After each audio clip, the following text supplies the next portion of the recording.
Hello, everyone. It's a Sunday, but that does not mean this weekend will be out without D&D.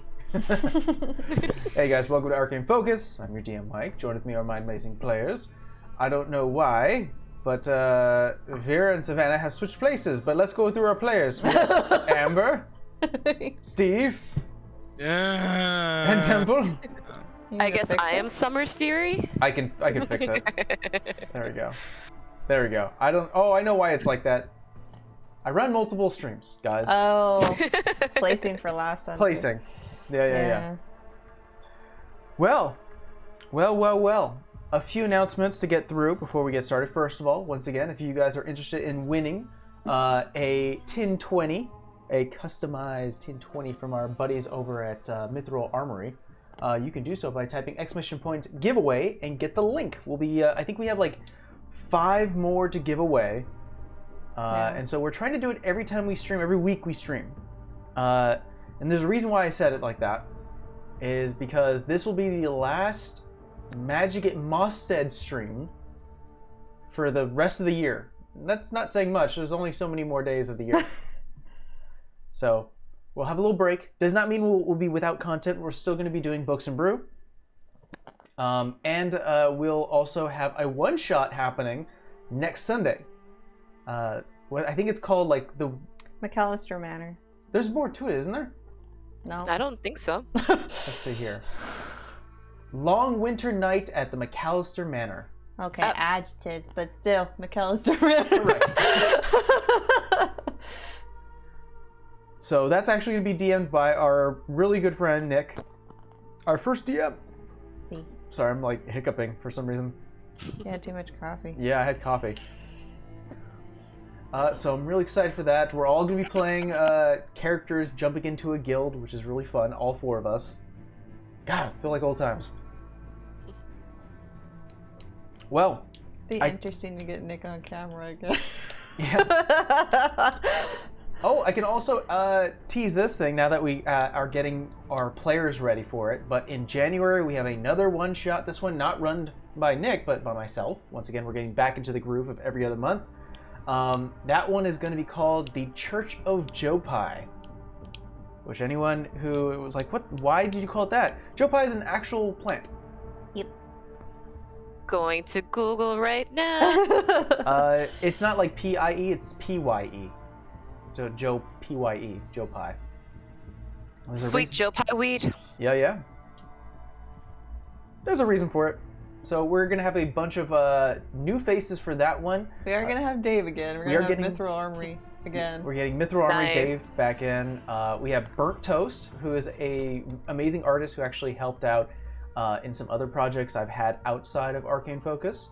And last but not least, we have 2 players from Careful Cantrip. Ooh. By the way, Careful Cantrip went ahead and followed us when we were off. Thank you so much for the follow. They are also a D&D streaming team that swap their players as well, which so I'm really excited to play with them and see what they think. I love to make new friends. Friend. I think that's it for in terms of announcements. You guys ready for a recap? It's been a while. Wait. Yes, please. We have one more? Yeah. I think I think we were about to die. Yeah. Oh, do you want to announce that? No, you can. All right. I'm not going to be responsible for making Temple cry. Oh. Yeah, you can announce it, Mike. It's fine. Okay, perfect.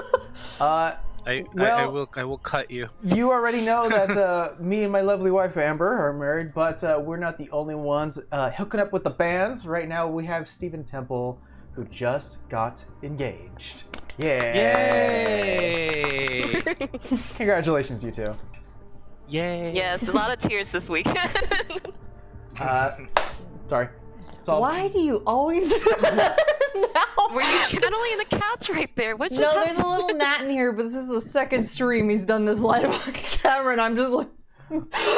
Mike, you're not Binks. True. Yeah, because they actually catch the bugs. But no, really, all the best wishes for you. You guys are going to be great. You know, you guys are already our best friends, and we're just happy to see you even happier in this new chapter. So we're happy we were here. We're happy we were there for you guys yesterday, and congratulations. Thank All the good things. you. I'm like, I'm just Yay. glad that we can share this moment with you guys. So And I'm just now happy. let's go ahead and break all your spirits. So just do a quick recap. I don't know why I expect any less. Yeah, it wouldn't be a awesome stream if you didn't. The sounds of cheer as the crowd fills the party's ears as they emerge from the Lunar Coliseum with Rolly walking away as the grand champion.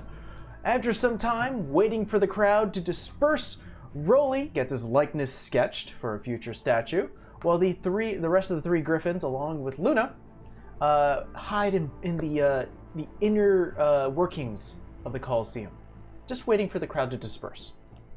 After the slew of people start to slowly thin out in terms of crowds, make their way back. The party makes their way back south to Akota, and with the use of magic and portals, now currently becoming a norm, they arrive back in the Books of Brew. Just as quickly as they arrived, the party headed down south, back into the Celadon Kingdom, to the city of Varsal, and hail a pickup from Vera's father. They filled their time waiting for the pickup by buying gifts for friends and family, as well as buying some magical items from Gina Lee, and spending some time with her. The morning comes and the party arrives back in Vera's homestead, where the Kavad family greets all of them with open arms, in addition to Vera's husband, Uthiel. As a reminder to everyone, for both the party and the audience, Uthiel left a letter to Vera asking if the party can come and pick him up, and they can travel to Uldale to pick up the rest of Troop 14, then travel back to Isenby to hold a trial and investigation on the late Lily Underwood. I have a little more in terms of this recap, but TLDR, yesterday was a traveling episode. Let's see what else. Where was I here? On the road again. See? The party lands about 1 day away from Uldale with the use of Savannah's magic carpet. However, they were given a disturbing welcome. As night falls, before the party was able to really take use of a long rest after fighting two giant apes, the sound of shifting steps and the smell of rot fills the air as the moonlight hits a small dwarven man calling out our Tabaxi member, yelling, "Here I thought you were going to be smart. Here I thought I was being smart. I know how strong you all are, and I thought if you just lay down, I could take you without force. You stole my map." The party soon finds themselves surrounded by the undead.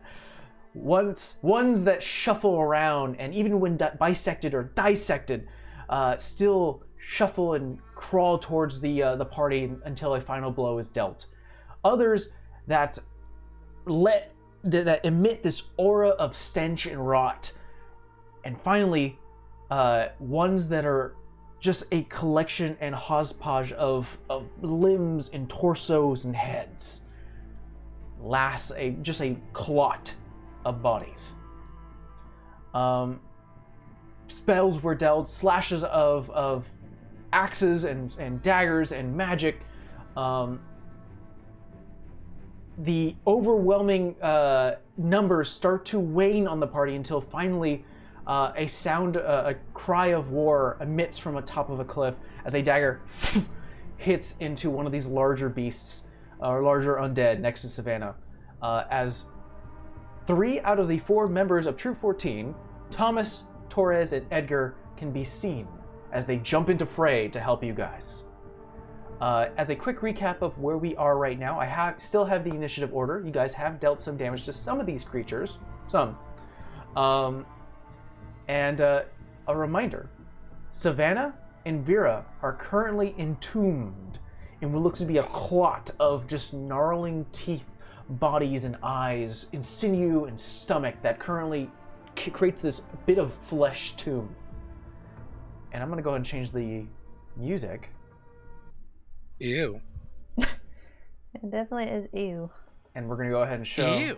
Regain as we are starting at the top of the round where we left off from the last session. First of all, because I rolled for them a while back, first one to join and start the initiative is Thomas. So I'm going to go ahead and pull up his stats. Yeah, yelled help. Oh, also a reminder, Savannah and Vera are the only ones who know that Troop 14 is here. I have a question. Would people have heard me yell help to Thomas? I would assume that maybe Rolly and Uthiel just hear you yell help and are just looking towards you. Okay. They're So not- at least they might think you're yelling at them. Yeah. That's fine, then they can see who the hell is coming.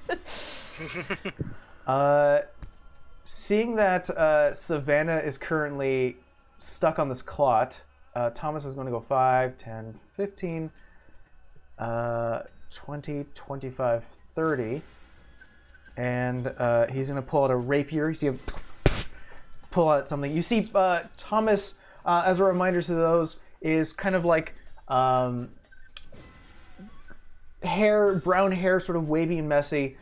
He currently wears a really dark brown leathers, kind of a skinnier folk, human, brown eyes, facial hair. He's got, within the leathers he wears, he's a scout for Troop 14. He always has been. Very light and nimble on his feet.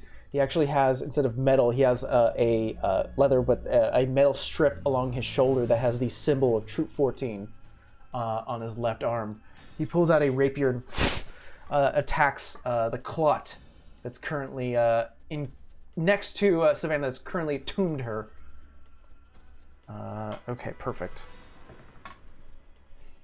19 will hit, because these guys don't have that big of an HP. However, he's a... That will be... I believe at level... What level is he again? 6. Okay, that's 3d6 plus 1d8. Because he is getting sneak attacked because a ally is currently next to one of the enemies. Savannah's like, yes, we're friends. Give me up. Gimme. That's going to be 12 points of damage on this clot. You see, as you see multiple heads, you see about 3 of them fall, an arm and a finger, but still the clot itself is looming and large and currently is looking over him. He's going to use his bonus action to disengage. He doesn't actually... He has about 5 feet more of movement, so he's going to back up just a bit and look to you, Savannah, and sees you like kind of reaching outwards. He's going to look to you and goes, Savannah? What? And he's going to start to like try to help you, to get you out. He sees like the little tufts of fur from you. Just like, eh. Yeah, he's like, you're trying to reach out, and he's grabbing like your arms, and he's like, I can't. He's done what he can. One of those, I sits, but I didn't fit. So I was like, let me out. Right? It's like, this is not the type of box I want to be in. Next is going to be Uthiel. Seeing that you are trapped, Vera, let me see what he can do.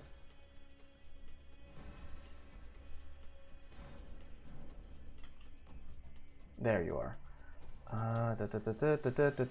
Can make a...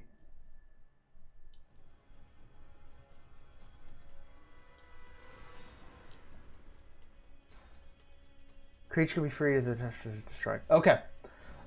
He is going to go over to you, Vera, and he's going to make 2 attacks on the flesh. Because you kind of have to. Okay, that's how much it has. Ooh, that's a lot. That definitely will hit. And he's going to go ahead and roll his damage. Try and back up in the little cocoon a bit here, I guess. Just like fucking... 13 points of damage for the first strike as he's like, Vera? Quickly gets in. You see like about half of it falls, but your legs are still like almost stapled to the floor as he'll attack again since he is a fighter. Oh, and be stapled to the floor? You are freed as a second one goes onto the floor, and you drop to your knees and get up quickly as he pulls you up, and he's like, I told you about that. sorry. That was my tile. I lose my keys a lot. I bumped my tile. He pulls you up and he goes, just like old times? Grosser time. Yeah, I'm getting that. Let's see here. Who is nearby? Oh, you are all within 30 feet. He's gonna use his rally call, and he's gonna give Savannah, Vera, and Rolly 1d10 plus his fighter level healing. Ooh. Useful boy. Good job. Each of you recover 13 hit points I will take it. as he uses his second wind and his rally call ability Yeet. for you all. Yeet. He's gonna yell, "Get ready!" And you all feel a bit of a surge of, "Okay, time to go!" Rushing through your veins as you are now getting ready for another. Can I say free action old times and say point to the rest of his whole group? Yeah, you can do that. You point to the. What do you say? Do you just point? Yeah, and I just say really old times, and looks then over. point towards. I think Vera, you see, like almost like complete shock, and then a complete like a confliction of like glee to see Thomas, but almost in horror of like we are all in danger. Savannah, you're the only one to see Thomas sort of as he's pulling you, and he hears Vera. He goes, "Is that Vera? Luthiel?" Oh shit. Get her out, we'll talk later! Surprise! Yeah, and he's like, sorry. And he's like, almost like split gaze, where he's like, I don't know who to pay attention right now. There's a lot. It's gonna be the dwarf's turn. Screw this dwarf. 5, 10, Now you know what we 15, did to 20, this guy. 25, 30. I think I realize what's going on, what he wants now, and now I'm just like, Well, I thought this was the Yeah. guy that shortchanged the meat and he wanted us dead then. yeah, but if he said he wants his map, I think if I remember right, we can talk after if we get out of this, we can talk about it. He's gonna see you, Savannah, and throw a dagger at you from this far. Jesus. Jesus. Shasha. How far is he? That's far. Let's see. Oh, you're right.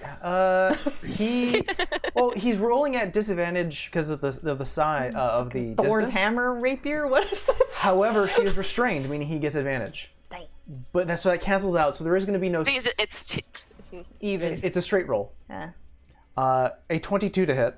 Oh. it hits. It's going to be very light damage, but still, he's trying to pick you off. Nothing too bad. 3 points of damage. Trying to pull somebody out of a As he- cocoon. Cuts through the tomb that you're currently, like, you're holding on to Thomas as he's trying to grab you out, and you feel a dagger hit the side of your arm. You're like, ah! Ow! Better keep that one. Actually, that's probably what I'm doing. I'm just gonna pull it out and throw it in my bag. Well, it's your turn, Savannah. Like, You're currently restrained, so if you do attack, it will be at disadvantage. no, it's screw it. We're going for broke. Gonna cast Blooming Blade to its melee attack. Okay. Thomas is still 5 feet near me, right? He is. Okay. That one. Oh, you're doing it on the Just- clock? Yep. All right, go for it. Because I want to get the hell out of here. Plus 6. That is going to be 18 to hit. 18 hits. Okay. So that is 6 of these.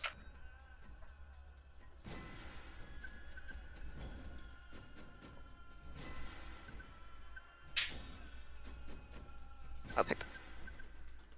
That is going to be 5, 10, 16, 21, 24 plus. Oh my god. Everybody duck. God damn.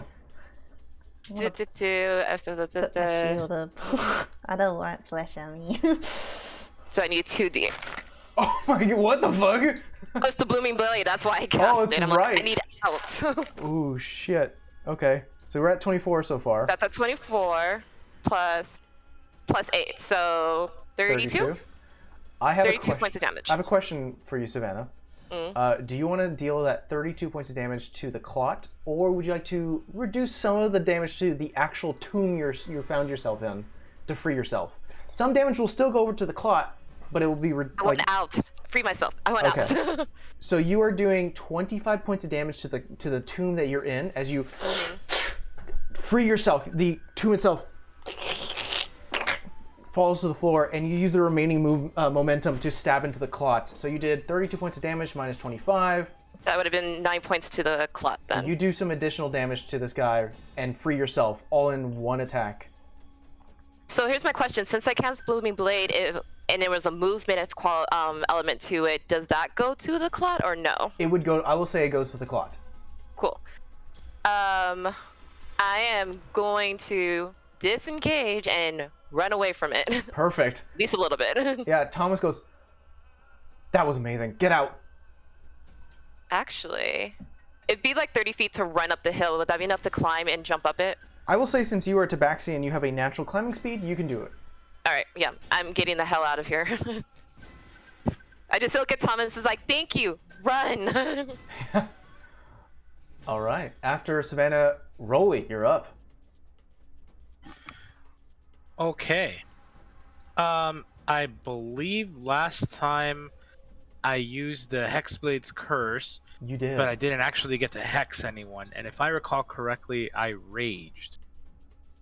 I think so. Which means you are unable to cast spells while you are raging.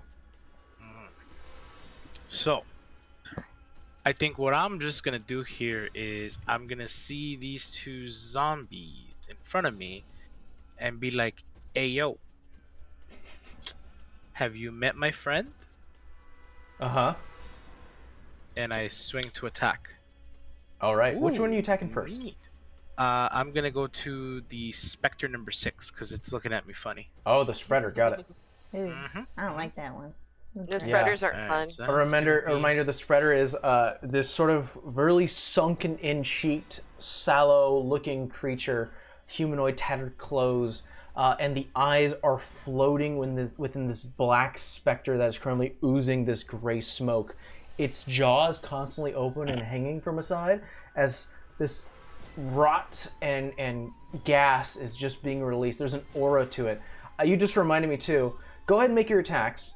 But afterwards, I'm gonna have to make you. You're gonna have to make me a save. I don't like that. All right, so the first one's gonna be a 28 to hit. That definitely does hit. I like that. I like that. All right, so there's that guy. There's this guy. Okay. So rolling for damage. 14, 16. 20. Actually, no, sorry. 14. Yeah, 21 damage. 21 points of damage. I'll make that strength save. Natural 20. Well, Rats. I just burned a natural 20 on that, so. Come on, win. No, you might have Steve's Vegas luck from last week. Oh man, that was just Vegas luck. I need the natural no. 20s on the people that are helping us, not the. And then second attack. That is gonna be dirty 20. Dirty 20 definitely hits. All right. You roll that damage. You see the first strike. And it starts to reach towards you, and Hey, Uh, that added to your effect. There was like a rumble outside, and I was like, hey, that added to your sound effect. how much damage? 16 damage. Ooh. That means it has been 37 points of damage in total in one round. You strike upwards, and this creature's like almost like twitching in a way where it's like almost like this like sort of sudden gyration as you quickly strike. It moves out of the way quickly, but you cut off its arm, and it flies in the air and lands down. And it is radiant damage, if that means anything. I don't believe it did. Might. It might. Unfortunately is not well. There's an aspect to it, but it helps out something later. Because I believe you mentioned that last time. Yeah. All right. It does affect everything. After that, I'm going to use. Oh, well, actually, I would get an attack from this. You know, fuck it. I'm gonna do it. I'm going to use my movement to move within the spreader's melee range, but move away from zombie 16. So I'll move over here, and then this guy gets a attack. All right. Let's make an attack for him then. Perfect. He's gonna try to claw you. A 7's not gonna do it.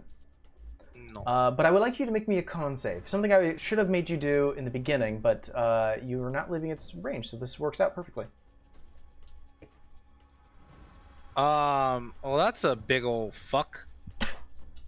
Uh-oh. Oh. I forget there's a literal meaning What's the to total? that. With that Oh, dice. it's a natural 1. It's a net 1. You are considered poisoned right now under the poison condition, meaning that you have disadvantage on your attack rolls.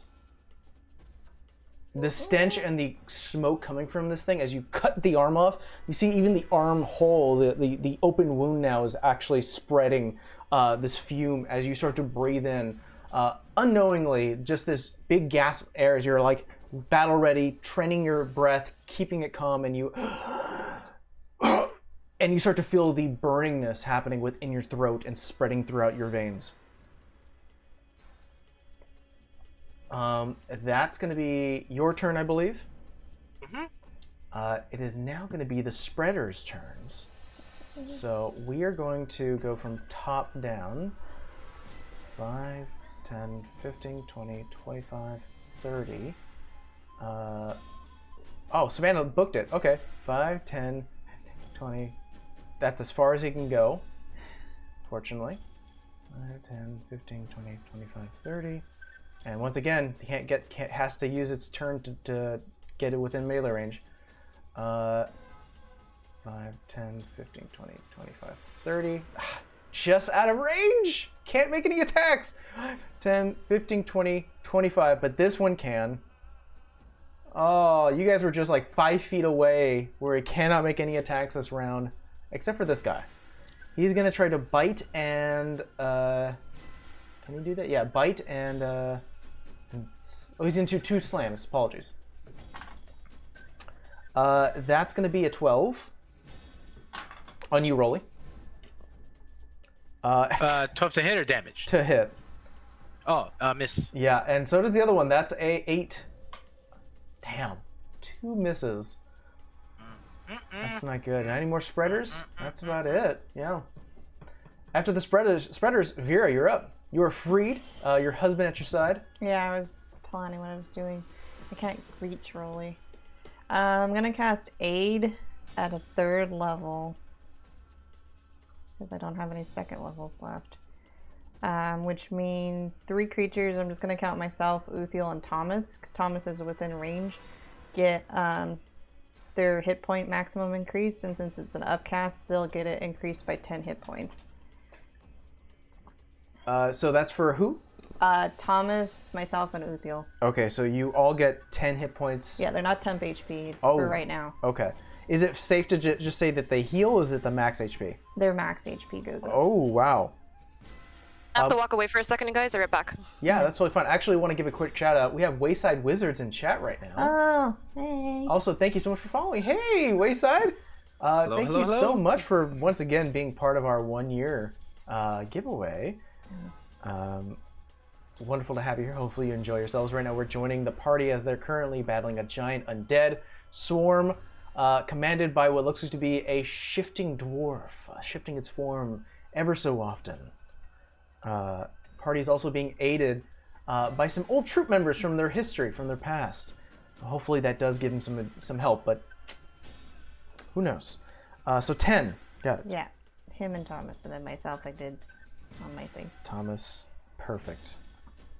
Question, it's a bonus action for potions? It is a bonus action for potions. I want to make use of this greater healing potion really good. Oh yeah. So you It's 4d4 plus what? it's what is it again? Greater healing. 4d4 plus 4. 4d4 plus. Since you've never casted the spell Aid before, what does it look like when you cast Aid? Probably looks like this shape. Oh, you're like wearing your the thing. Baylor symbol, but like in a 30-foot radius. Oh, cool. Yeah, you plant your hand down onto the ground and you see the symbol of the sun almost spread outwards at the exact point that you place, and it affects all 3 of you guys. Currently given a heal and a max HP pool. Okay, that wasn't that great, but 14 points of healing for myself. 14 points healing as you pop open, drink the potion. One mark to empty. Some wounds start to heal up. And me and Uthiel can move technically, right? Like I'm not gonna get a hit, or am I in that guy's melee range? That is a good question. Let me go and give you an answer. This creature does have a range of 10 feet to hit. All right, I stay right there then. Okay. Yeah, you are within 10 feet. All right. Is that your turn? Yep. That was I can't move my movement, so I'm fine. Uthiel's out of its range, though, so I'll mention that. Yeah, man, he can move. It's true. Next after you, Vera, is going to be Torres. Oh, she gonna be mad at me. Yeah, you see this half-orc lift you up. Savannah grabs you around your shoulders, brings you in, and goes, I fucking missed you, you fucking cat, and kind of moves you to the side. Gets towards the edge and goes, you're making friends? Something like that. Oh, this is gonna be fucking fun. Pulls from her back what looks like to be like an extended longsword, and will jump down. I'm like, she's a hefty bitch, 5, so 10. I wouldn't want to piss her off. It's like, go get her. Gonna attack the spreader number 3. So gonna do that. That's gonna be a 23 to hit. I need another d8. 14 points of damage as she brings out this thing and cleaves downwards towards the spreader. And we'll take a second hit. Oh my god, that's a 19, meaning that she crit. Because she is a champion. With some fire abilities that she does have. Burn it all down. I had to remind myself what she was. I was like, what is she again? Oh, child. 10, 15. 26 points of damage on that one. So in total, 40 points of damage as she goes, brings it upwards, and you see almost half this creature gets bisected. It's still moving. You see him go, turning its attention from Thomas to now Torres, as it's still now to release this miasma around it. It's still standing. I think that's a little concerning, since there's more coming. I think she may end up spending an action surge to attack 2 more times, because fighters can do that. That's barely gonna hit.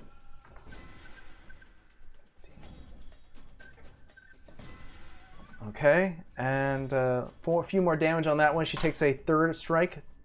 4th one will connect as well. Not a good roll. Ooh, this creature is not looking good though. As she brings it upwards and lets it slam down once more. You see how there's like 4 slashes, these long gashes along this creature, as it's currently like barely hanging on. You see like its arm is like on one tendril that's currently like, and it's now just oozing this gray miasma out of every orifice. Yeah, that's not looking good for that creature. Perfect. After that, she is going to stand right next to Thomas and go, all right, take out the one in the backs. You know how we do this. Model 14, okay? He sort of nods in agreement. After that, it's going to be the Clot's turns. I'm going to roll to see if 2 of them get their Entomb abilities back. No. They neither do. Yeah, I can hear you yelling that. What's their speed? Oh, they're fast. No. This one can't make it any further, but does have a 10-foot range. Is going to try to hit you, Rolly. Does a 17 hit? Oh, it doesn't? No, it does. It does. It does. It does? Okay, I was like, does. whoa, Rolly. Like no. Since when? No, please, no. That's going to be 19 points of damage reduced to half. You take 8. Ooh. It'll make one more slam attack. I don't believe that's going to hit. That is going to be a 14. No. No, you see the one arm goes down, misses completely, but you feel confident that since it's missed, it's not going to be able to get another attack as it just sort of like almost extends its arm outwards and hits still your fairly large form against this creature, but it just rocks your world as you see just stars and moving as your eyes start to readjust. I assume it's the little butterflies, Yeah. mead, and like, I don't know, I guess a championship belt from like, wrestling. Like, you see them all like, dee. I will there. say this guy's going to try, number 3 is going to try to get to Vera and Uthiel, but because the cart is in the way, that you guys stole, because I remember that now from Dr. All. He had it coming. He had it coming.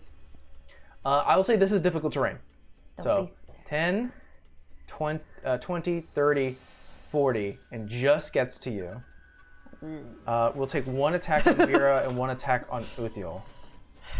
That's going to be a 18 to Vera, Miss. and that is going to be a no way. That's going to be a 14 to Uthiel, which is a miss.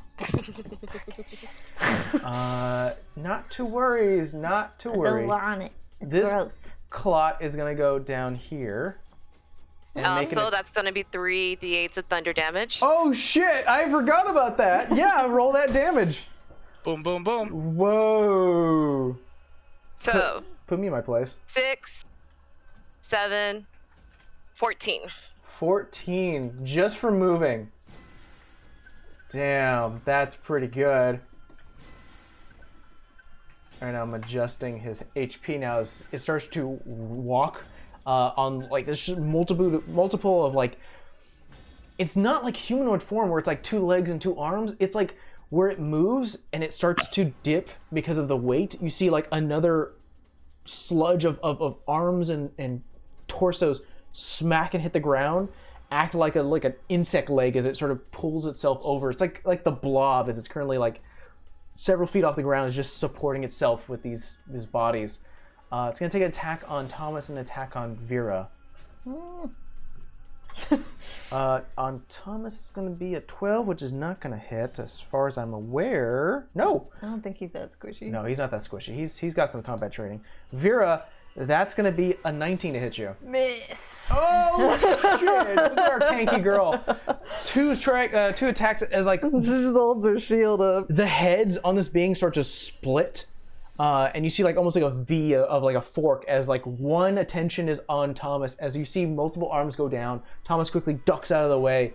And Vera, you see the other half tries to go at you and you just bring up your shield and you poof, bounces off. I said no. Bad touch. That's all of these creatures' turns. Yeah. It's now going to be Edgar, who admittedly is the most... Edgar, you beautiful bastard, get your ass down. He's going to be the... How's everyone looking? Okay-ish. Everyone's looking I good? think Rolly may need some help over there, man. Yeah, go help the big guy. Edgar's going to see Uthiel and go, holy fucking shit, it's Captain. Yeah, it's been a while. Sorry in advance. Spray. Actually, I think he'll use his 30 feet a little better. He's going to go 5, 10, 15, 20. And he's going to cast Spirit Guardians as he Like mine. holds down his arms like tightly and he releases and everyone starts to see these spectral blades and weaponry, all of which are like clear construction from the kingdom as they start to circle around him. Within, I believe... 15 feet, 15 and foot. you can designate people that aren't affected by it. Yeah, he picks you guys, the friends. And he's gonna cast it at 3rd level. 3d8, and they have to make a wisdom save. Does that mean now and then on the start of their turns? Let's see, the first time. First time. Let's see. It says enters the area first time. Or starts a turn there. Yeah. Okay, so that's on these guys' turns. They'll be affected. So now it's going to be the zombies' turns, who are very slow. Definitely. Oh yeah, that guy's gonna be able to make it. 5, 10, 15, 20. This guy's gonna try to climb to get to you, Savannah. Just starts getting about halfway and then falls back down and is currently going. And it starts to slide down, but it's still almost encouraged to do so. This one actually, I think, is enjoying it. 5, 10, 25, 10. It's not going to be able to make it. I know that for sure. So you have 2 trying to get you. This one is going to come down to Uthiel and make an attack. That will hit, and the second one, the natural one's not going to hit, but the first one will. On Uthiel. There you are. Well, there goes that dice. That's what I think about that. You know what? I'll reroll it. Perfect.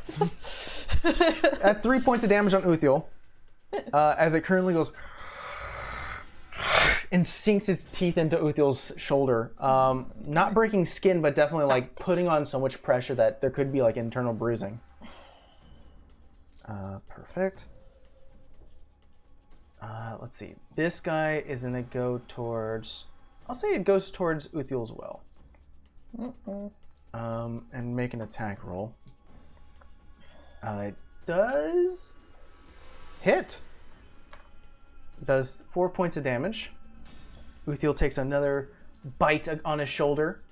5, 10, 15, 20, 25, 30, 35, 40. Can't move. That's the dash. 5, 15, 20. Can't get to Rolly. He has to dash, though. 10, 15, 20, 25, 30, 35, 40. That's as far as he can go. Seems like we got our cluster coming in right now. Looking a bit tight for you guys. But we're going to look at the top of the round as Thomas acknowledges Torres' advice, uses his bonus action to disengage. We go 5, 10, 15, 20, 25, 30. Start to pick out the ones in the back. Sees the dwarf, and You want to hit that one. he hasn't been given instructions to attack that yet.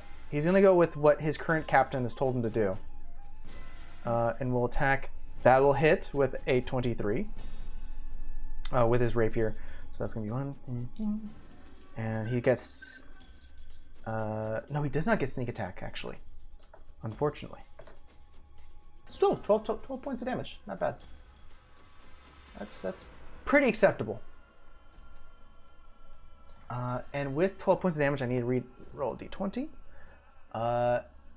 This zombie loses an arm, zombie 21, and cannot make a multi-attack now. As the arm falls down. What's going on, Shady? That's going to be his turn. As a scout, as he ends his turn next to a enemy, as an ability, he can move 5 feet away without getting opportunity attacks. Scouts, they like to be in front and not be in front. Next is going to be Uthiel, who is feeling a bit. He's going to look to Yuvir and go, "This is looking bad." Hopefully we can. Just hit. Yeah, hopefully we can turn this around. And he's going to start chopping away at the smaller guys. No, he's going to chop at the big guy. That seems like the biggest concern right now. Feels like it. That'll hit. The great thing about these guys is since they have so low AC, I don't have to do a lot of math. I just need to make sure that I'm getting my damage in. So both attacks hit. Ooh.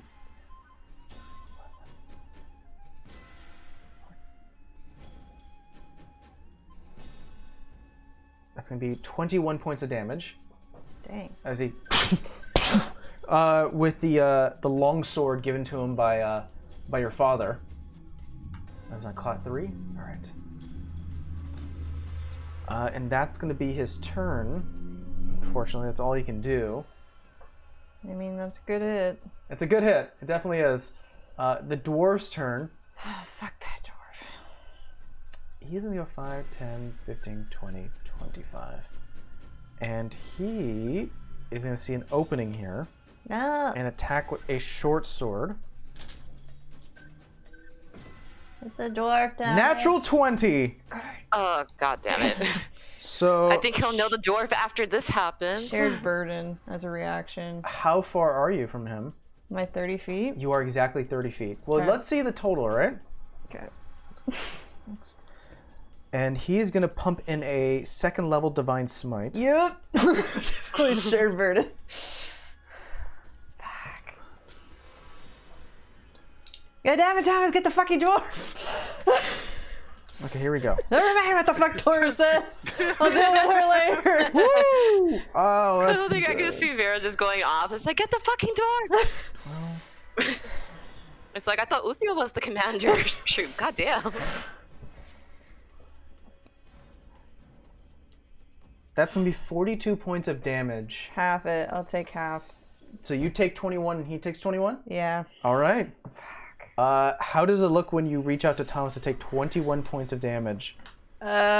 She literally yells, "God damn it, Thomas, kill the fucking dwarf!" And she yells with her hand out like to draw some of the damage. So you So- just see like a line of What light hit me. What happens as Thomas backs up from the zombie that he was currently in melee with, short sword on hand, sort of twirling around, getting ready for another blow.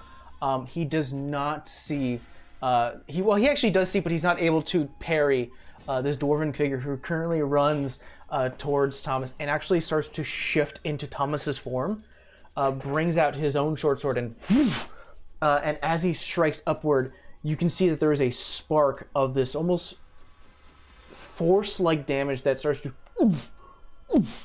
and he releases this energy. Vera, seeing this mid-fight, you reach out, and you can almost like when you do that perspective thing where you can kind of grab a car from across the street with your hand.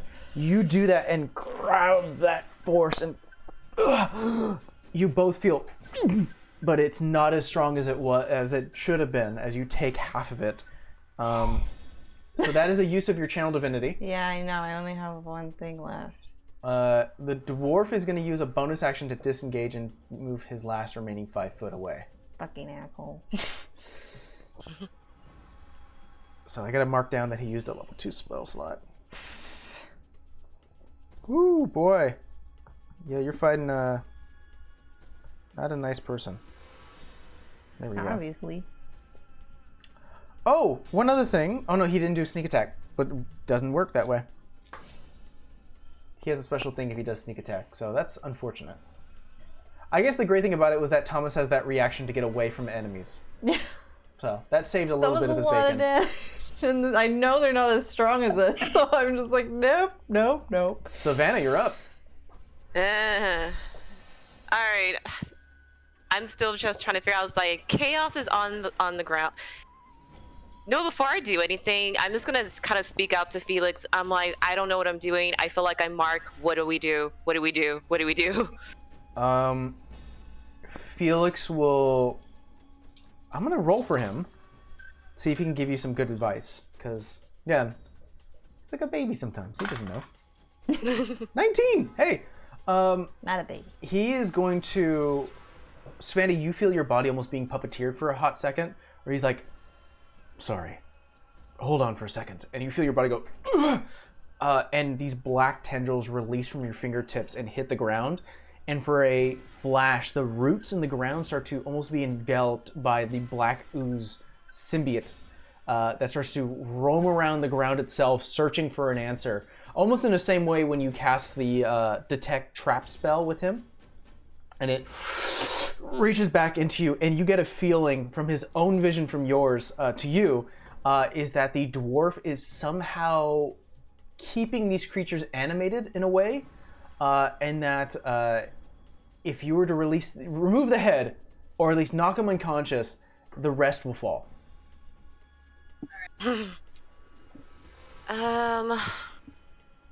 Get him, don't let him get away, prick his legs. For now, I'm gonna cast Chill Touch on the dwarf. Okay. Roll me an attack roll.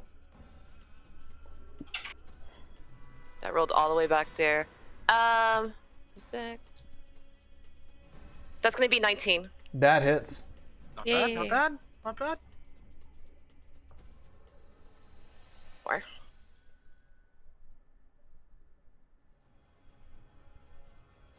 that's gonna be 12 points of damage. Okay. Nice. The necrotic hand, this claw reaches outwards and strikes against the dwarf as he currently has left himself a bit open, fighting Thomas and not fully paying attention to you, Savannah, and is now reminded of his goal. Uh-oh. I'm gonna have to get back down there, and I. You know what? For now, is there anywhere I can kind of hide up here? You can move a little back and get prone to break eyesight. All right, I'm gonna use my bonus actions to hide, and then I'll end my turn for a second. Roll me a stealth check. So you're going to move back. We'll say you move back about 5 feet, just to break eyesight of most of these guys and drop prone. That's not gonna be good. So what? That's gonna be 12 for stealth. You feel that you might be hidden from most of these creatures. They don't seem very perceptive. But as you were dropping down, the dwarf definitely kept an eye lock on you since you're the one who cast the spell, and you have a feeling that he might know where you are. On my turn. Okay. You feel stealthy on the other guys, just not him. Rolly, that's you. Oh, it's go time. I need you to it's make go me time. 3 con saves. All right. That's fine. This is fine. Oh, wait. You've rolled a con save before and succeeded. Oh, no, you failed. You got I poisoned. failed. Roll me a con save, please. So my first con save is 17 plus 7, so that's going to be 25. Okay. You do 24? not need to make any more con saves. The moment you succeed on one of these guys, you're immune to the rest of the effects. Oh, hell yeah. So you're just That- poisoned. that- It could have been worse. Oh, it's still not good. It's still not good. And yeah, it's going to be... Oh, Lord. Oh, Lord. I will say this. Let's see. Who's been hit? Zombie Spreader number 1 has some damage on him from past ranged attacks. And zombie number 6 as well has some attacks on him. So both of these two look damaged. Well, see, that's fine and dandy. It's just the fact that I'm poisoned. So Sure. either I can go for broke, all gas no brakes, and do something extremely risky that might actually pay off, or get me killed. Either way, the percentage of me dying is very high.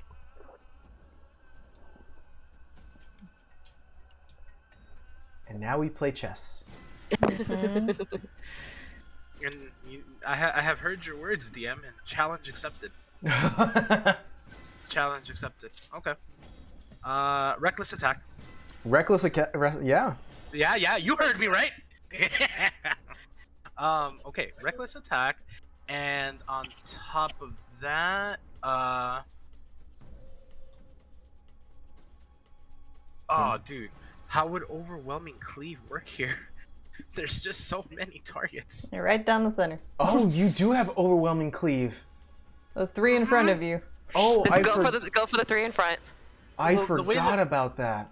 The way that this is worded is I can make another attack with the same weapon as a bonus action, but the thing is, like, I think I can only hit 1 extra. Yes. So you can technically hit 3 people right now. Yeah, 3 one in of them front. has to be a different. Like you can go attack on one person and attack on a different person. Yeah, so basically I'd be hitting 2 then, because it'd be like I attack 1, bonus action overwhelming cleave of someone else, and then the second attack I can would just do- attack normally. Yeah. Yeah. Okay. Which one of these 3 looks the most damaged? Yeah, just roll. It's not gonna be high, but roll me a perception check. High DC. Let's see what you get. Perception. That'll be a 18. 18. You get a sense that Zombie Spreader number 1 is looking way more damaged than the rest of them. Okay, so I'm going to attack him with what do you call it? Reckless? Attacking him with reckless and overwhelming cleaving the guy next to him. Perfect. As you're doing reckless, it means all your attacks have advantage. You have disadvantage. Which means? Straight rolls. Straight rolls, baby. Let's go. Come on. Come on. Oh my god. Did you do it? Did you get a yeet? Yeah, there you go. Oh my god. Let's do it. Yes! Let's roll! Alright, let's do the damage on the first one. So I gotta roll these. That's a lot of dice too for in your case.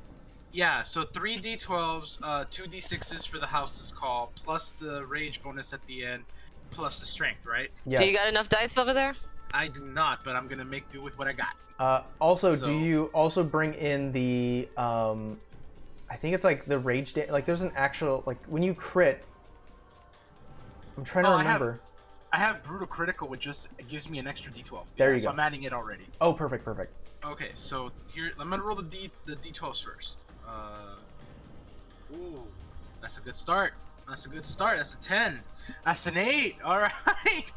All right. Yes. That's another 8. Hey!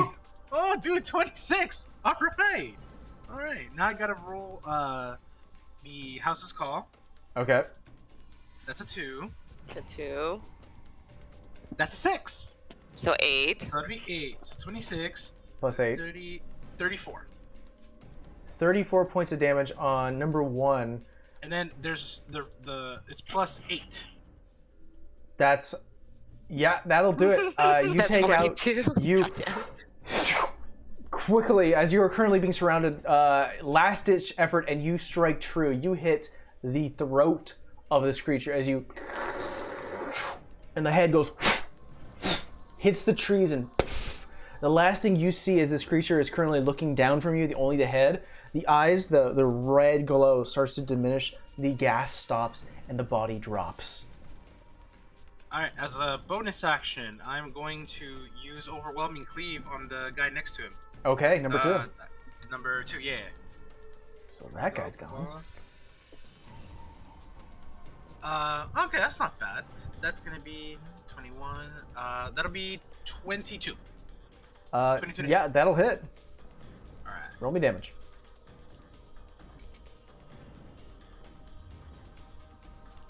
That'll be 3, 4, 5,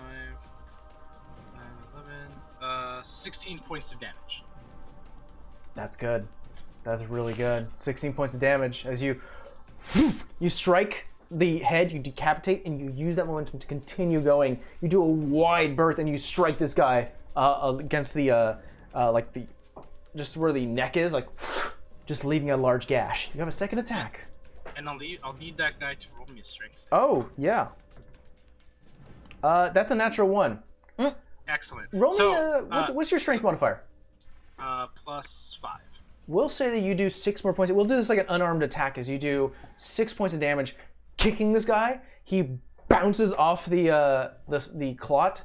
I'll give that to you because you got a natural 20 on that hit. Okay, and then now I guess I'm gonna roll my second attack on zombie spreader number 6. Is it? Yes. Yeah. Yeah, he's looking pretty bad. Okay, I'll hit that guy with my second attack. Ooh, okay, that'll be 27 plus 1, 28. Points of damage? No, 28 to hit. Oh, yeah, that'll hit. I was like, whoa! Yeah. 20 to hit. Jesus. Alright, here we go.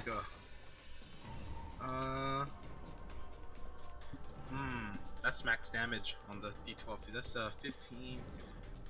That'll be 19 points of damage to that guy. Oh, wait, 19. 27. Sorry. Close to 28. Close. Close. I gotta do some math here. Bye-bye. Whoa. No, he's not down yet, but he is hanging on a thin Sinew thread. one thread. Damn it. Not Damn it, looking good. That's all I had. Kick him, Rolly. Kick him while he's down. That's all I had. I Just mean, blow out a rolly pro. really, I mean, your turns, you could be doing overwhelming cleave all the time, which is pretty cool. Oh, Oh, he found something? No, it says it's a bonus action. I only have one bonus action per turn, right? Yes. Yeah, I already used it. Oh, okay. I meant like every other turn. Every turn you could be doing that. I have to have them because they have to be within 5 feet of each other. So like I have to be within range and within 5 feet. So it's like I don't use it often. To be really funny, what's actually happening right now is that Broly, or at least the Juggernaut subclass, is built for like siege weapons. These are guys who go into the battle and fight like soldiers and soldiers. This is kind of your area of expertise. Just the fact that the zombie clot's there is maybe a little more intimidating too. I am not scared, at least yet. But when it's their turn, I will be. It's gonna be Torres' turn. Zombie number 3, the clot is looking bad, and she just wants to get that out. Hey, don't forget he has. That's a crit because she rolled a 19. Spirit Guardians up. I don't know if they took that damage. It has been the spreader's turns, Just saying. so that means they need to make saves. Wisdom save. Thank you for reminding me. You're welcome. They take half if they succeed. They take full if they Spirit fail. Guardians, they need to make a. Wisdom. We have a cleric in the group. See. I'll defer to your. It's 3d8. Okay, so that's save What? DC 15. That's going to be a fail for zombie number 3. Spreader number 4 is going to natural 20. However, 3 might not survive this. So that's going to be 3d8. Got it. Well, natural 20 still takes half. Yeah, they still take half. Spreader number 3 is lacerated, being almost like blended as these multiple swirling like astral blades start to slice through this creature, and it is gone. So number 3 did not have a lot, and this guy's gonna take 4 points of damage. Number 4, fresh and now wounded. It hasn't been the actual zombies' turns yet, or the clot, but they'll take theirs on their turn. Yeah, because they're within 15. Torres now is she got a roll to 19, so she'll do that on number 4. No, she's got to make sure she's doing high damage on the bad guys, on the bigger ones. So that's gonna be a crit on that guy.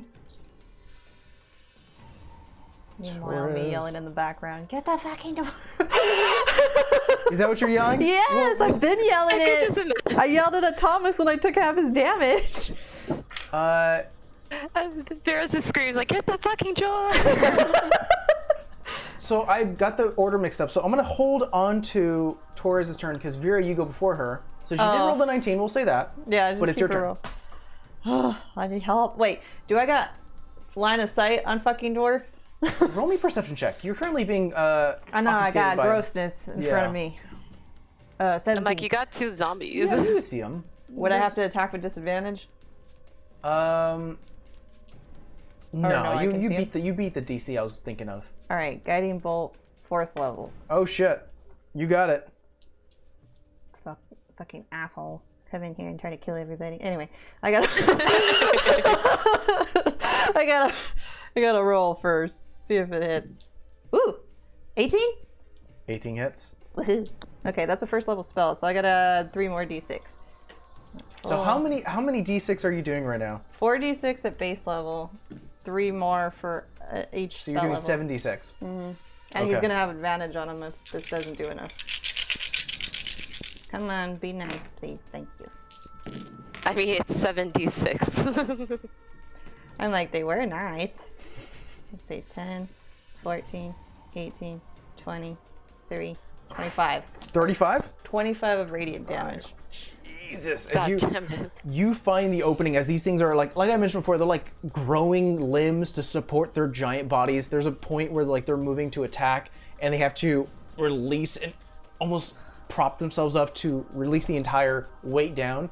Use that opportunity as the arm goes up to strike down on you to almost like a curveball. This bright sun of energy circles outwards and strikes the dwarf, catching him off guard, not really seeing you as the target, now is hit, and starts to glow this radiant light. And then she yells, I said, hit the fucking dwarf! And she takes a healing potion as her bonus action. Okay. 6, it's +2, right, for regular? Regular, it's 2d4 plus 2. Okay, so 8 points of healing, and that's my last healing potion. Okay. So, is that your turn? Yeah. Gotcha. Torres is kind of surrounded. She's not going to be able to get to him. She's going to keep that 19 roll, though, so she is going to crit.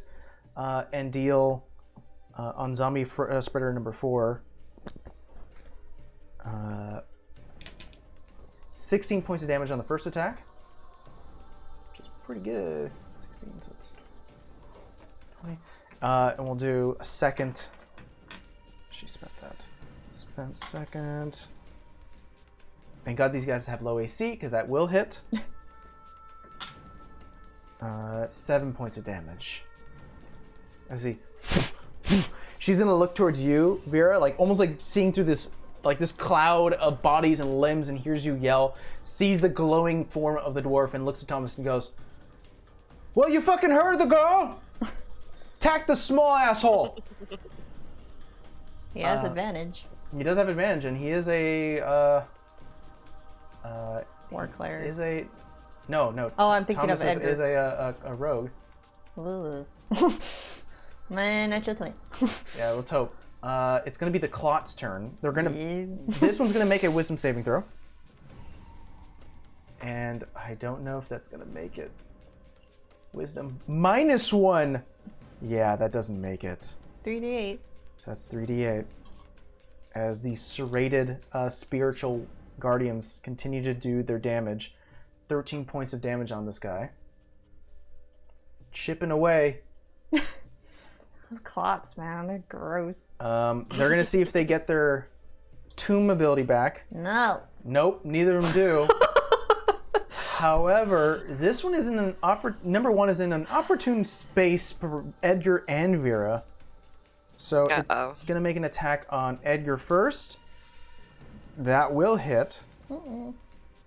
And he deals. Don't get it too.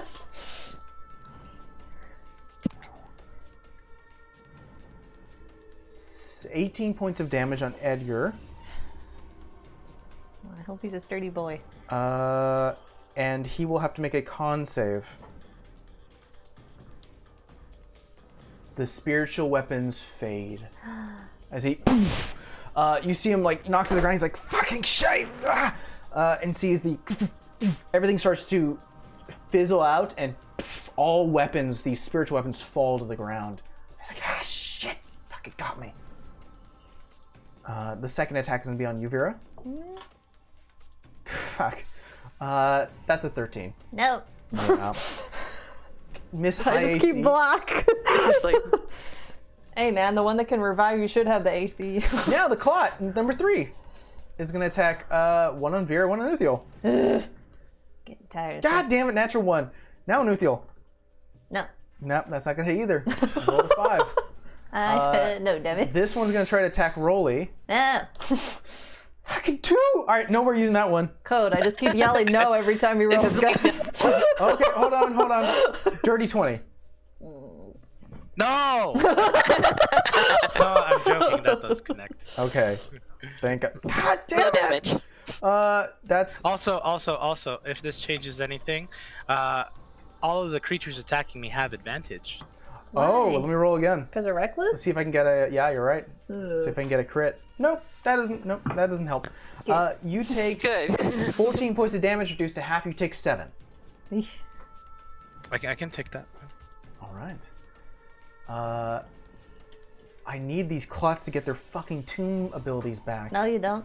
No, you don't. Nobody needs No, you that. don't. No, you don't. No. But 3 to I 1, do. no, we don't. Edgar is... It's his turn. He got rocked right now, and actually is looking pretty bad. Healing damn self. He is going to... Be a fucking cleric. You're funny.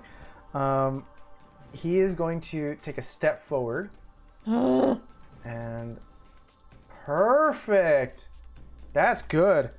He's going to cast Mass Healing Word, and he can target 6 creatures within... What's the range? 60 feet? That's It's pretty 60 damn feet? good. Yeah, that is pretty good. Is Rolly within 60 feet? He might No, be. he's not. Damn. Savannah The is. one that really needed it. Savannah, are Okay. you... Are you within... Are you hit? I was hit earlier, so I could take it. So let's see, 1, 2, 3, 4, 5, 6. He can target everyone Except for a big boy over there. Except for Rolly. except for It's Rolly, okay. unfortunately. I'm saying like All gas, really no someone brakes. that needs it. All gas, no brakes. It's okay. All gas, no brakes. All gas, no brakes. Everyone heals 6 points of damage. Ooh. There's it. Oh, I forgot my. Oh, that's just my temporary. He's holding onto a thing to help you guys, but it hasn't mattered yet. That's going to be his bonus action. As an action, he's going to attack. We see him bring out this like really thick-looking metallic pike, and he's going to attack with it. Ugh, that's vigorous. Fun, vigorous. 16 will hit because it's a gosh darn pike. Ooh, max damage, 13 points of damage. Good job, Ager. Ooh, that's close. It's getting close. Oh man, he stabs onto it. You see multiple bodies start to fall off this clot as he sinks it further, and he actually brings out a palm to push it even further, and you see just like multiple arms and bodies starting to reach out, try to grab him, but cannot make a grasp, and they're currently screaming in pain. After Edgar, it's going to be these smaller zombies. This one's going to try to go up here, make a... Have you used your greater healing potion, Steve? You had one and then you gave me one.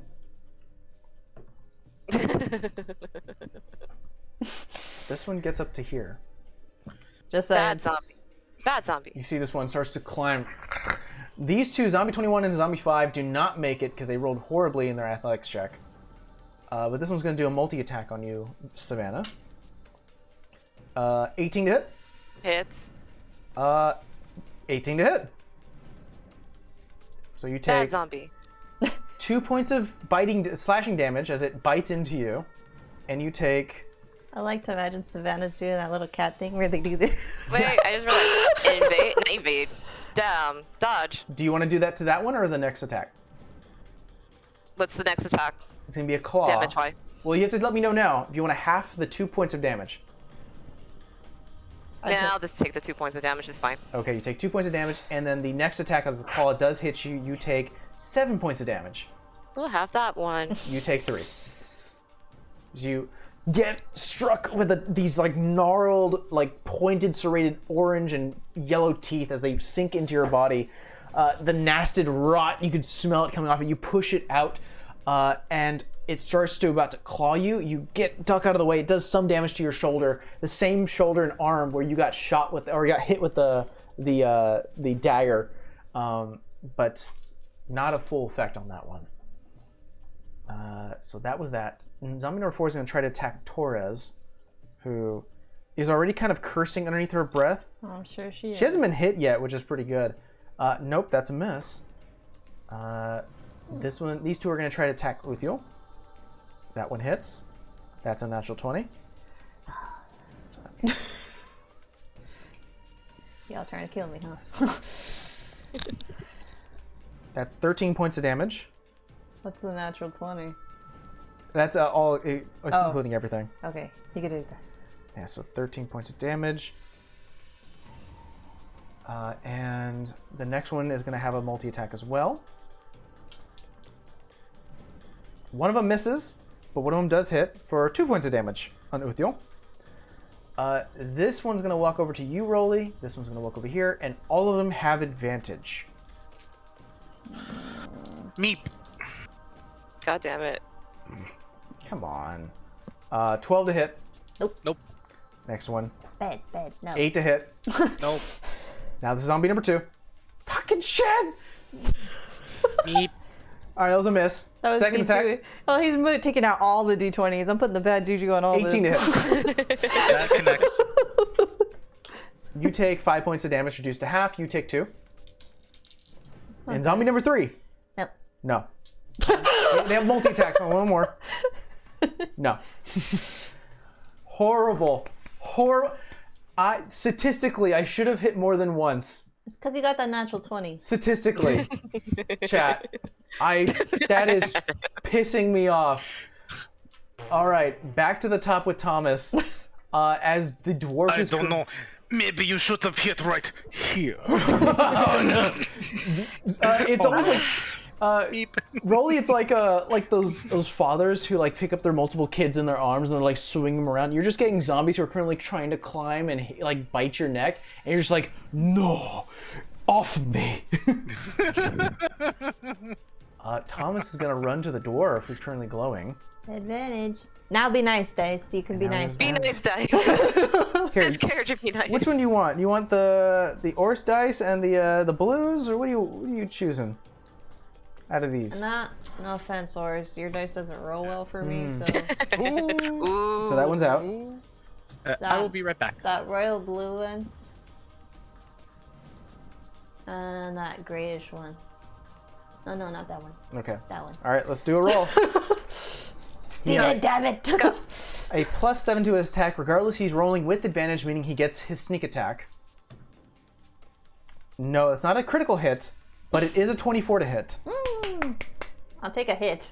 So It's good. Doop, doop, and you. Come on. It's not too bad. Oh, I should have put some good juju on that dice, but oops. That's gonna be 19 points of damage. Slashy. So he does do. I gotta go back to a sheet now, but that is a quick rapier attack as he goes across the dwarven face. That now actually starts to like almost become liquid as it. Oh. You see, there is a bit of like purple blood that splatters on the ground, and the face itself like turns towards Thomas and goes, "You're not my quarry, but I'll bring you down regardless." Is he making concentration checks on these ugly? It's not like that. Alright. Um, Asking for a friend. Thomas is gonna do what Torres told him to do and continue attacking with a bonus action offhand attack with his dagger. Does hit. Not bad. And deals an extra 4 points damage.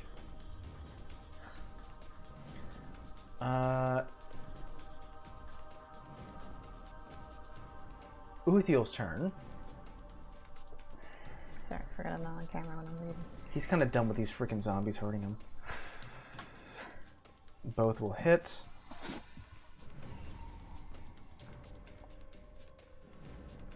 Zombie 16, was that? How much was 416? That will bring this guy down with 2 strikes. He has to use his entire action to take this guy down as he strikes down quickly as this one drops to his knees. Oops. There we go. That's his movement. That's his action. It's going to be the dwarven's turns. The dwarf. He is going to place a hand on himself and use. Wait. What was it called? Wait. Does he even have that? Nee. Lay on hands. Wait, that's not a spell. Nope. Damn.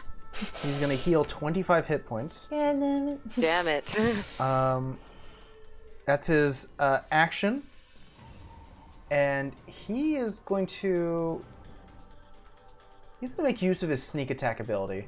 No. And he's going to 5, 10, 15, 20. Move away from Thomas, who can make a reaction. Does not hit, unfortunately. Goes quickly, but the dwarf is too small as he ducks underneath and rushes over to Torres. No! Fuck! That's going to be a miss! Shit! I like that. That was his offhand attack, and it does not make connection. Yeah. Fuck.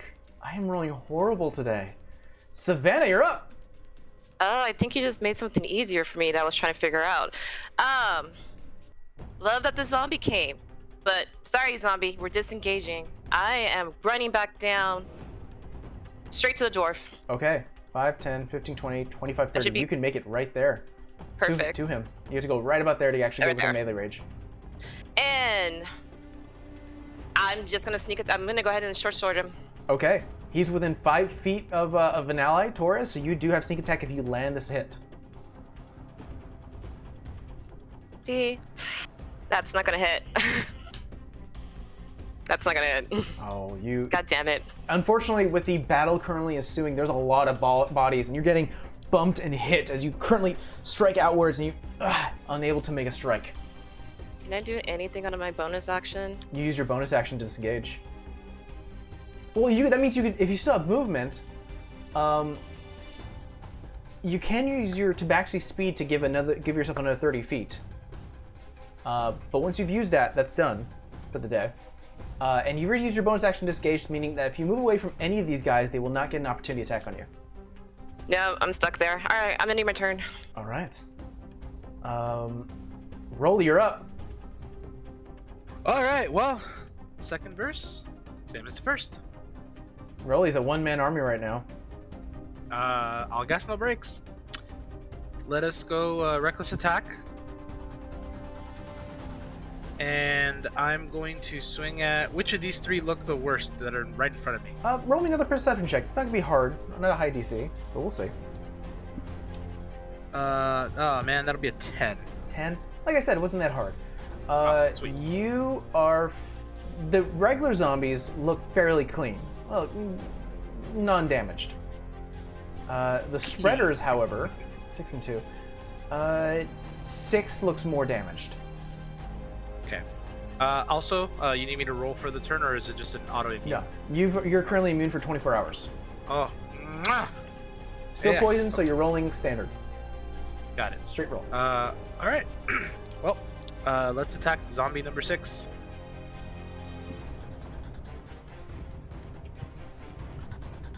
Ooh, that's gonna hit. That is going to be 20. Do I get a bonus for this? Yes, I do. That is going to be 28. Look at this map. Look at this craziness. 28 will definitely hit. Jesus, that's a high roll. Well, plus 10, baby. Plus 10. What can I say? All right. Let's go ahead and deal damage. As a bonus action, I'll attack the one next to him. Got it. 9, 10, 11, 16. Wait, 11, 16.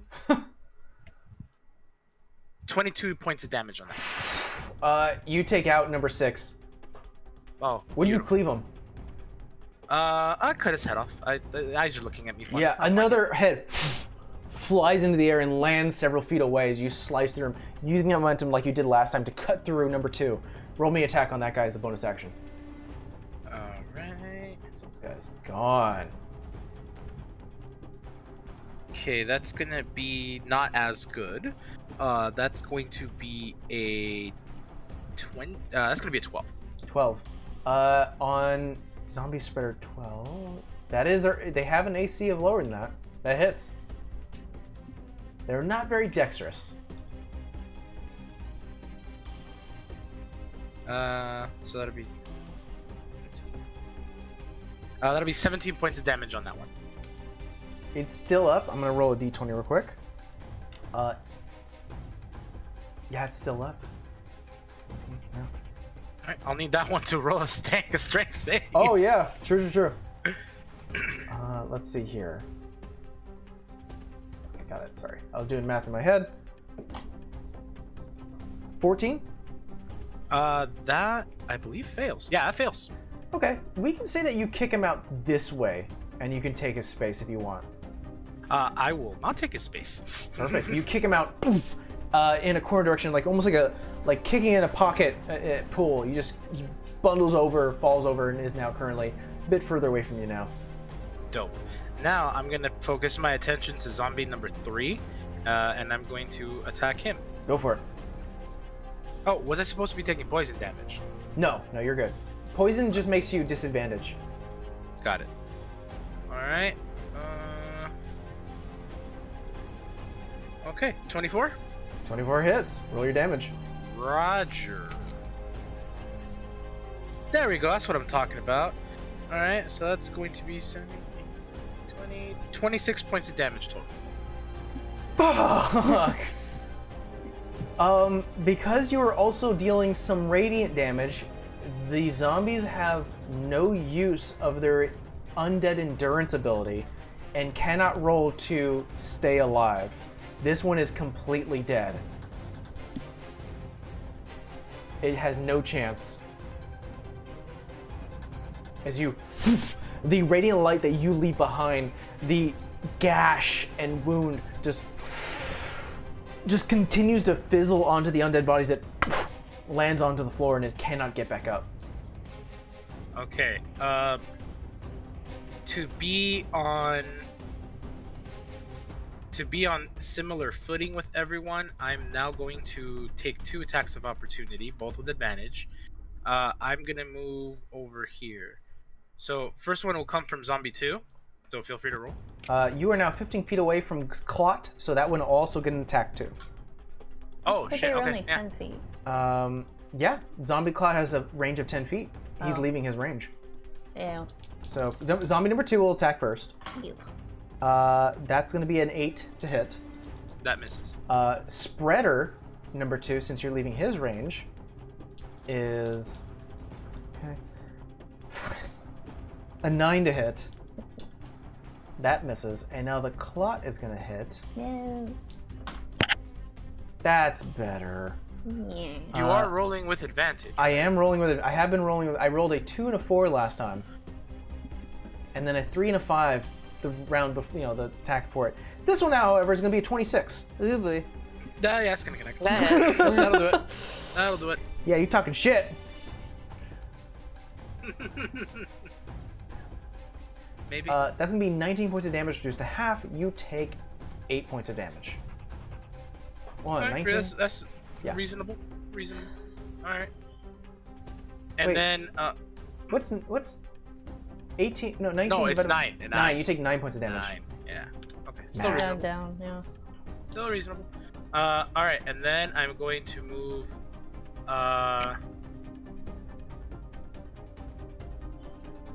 Oh, because his range is 15 feet, right? No, he has a 10-foot range, so you're fine. Okay, so then I will move. I'll move back over here. All right. Now zombie number 1 is you're leaving his range, and he'll have an attack. Ooh, careful. That's a natural 20. Well, that'll do it. That's what I get for being greedy. You take 7 points of damage, reduced to half still, so you take 3 points of damage. Rolly's currently getting just claws and bites. The claw definitely does smack into you on your back as you start to run away as zombie bites onto your ankle. You kick it off and you make your way towards a little further away from them towards the rest of the party. Uthio does look to you, Rolly, and like, come on! Like to get closer. But that's your turn. I still have more movement. Oh, you do? That's up to you. yeah. What you want to do. Damn. I kind of okay. I'll move over here and then I'll end my turn right there. I Perfect. don't want to get too close. Sounds good. Now it's going to be the spreaders' turns. I need Torres, Savannah, Edgar to all make me a con saving throw. So let's do. Torres should have this in the bag, no problem. Oh, yay. I know. Okay, so that's 18. You succeed, and you are now immune from the spreader's gas. Thank God. So is Torres, and now Edgar. Come on, Edgar. He is poisoned. Nah, Is shit. he? No. Fucking shite. Is now coughing right now. But the spreader now has its turn. It's gonna turn towards Torres and make a multi-attack. Hits with both. Those are both big hits. Spreader. Perfect.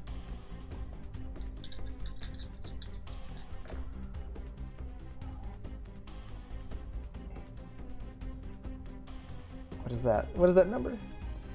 24 points of damage for both hits. Sab, or Temple, I totally forgot. Don't forget you have the feet lucky. I know, I remember after the fact, so yeah, I know.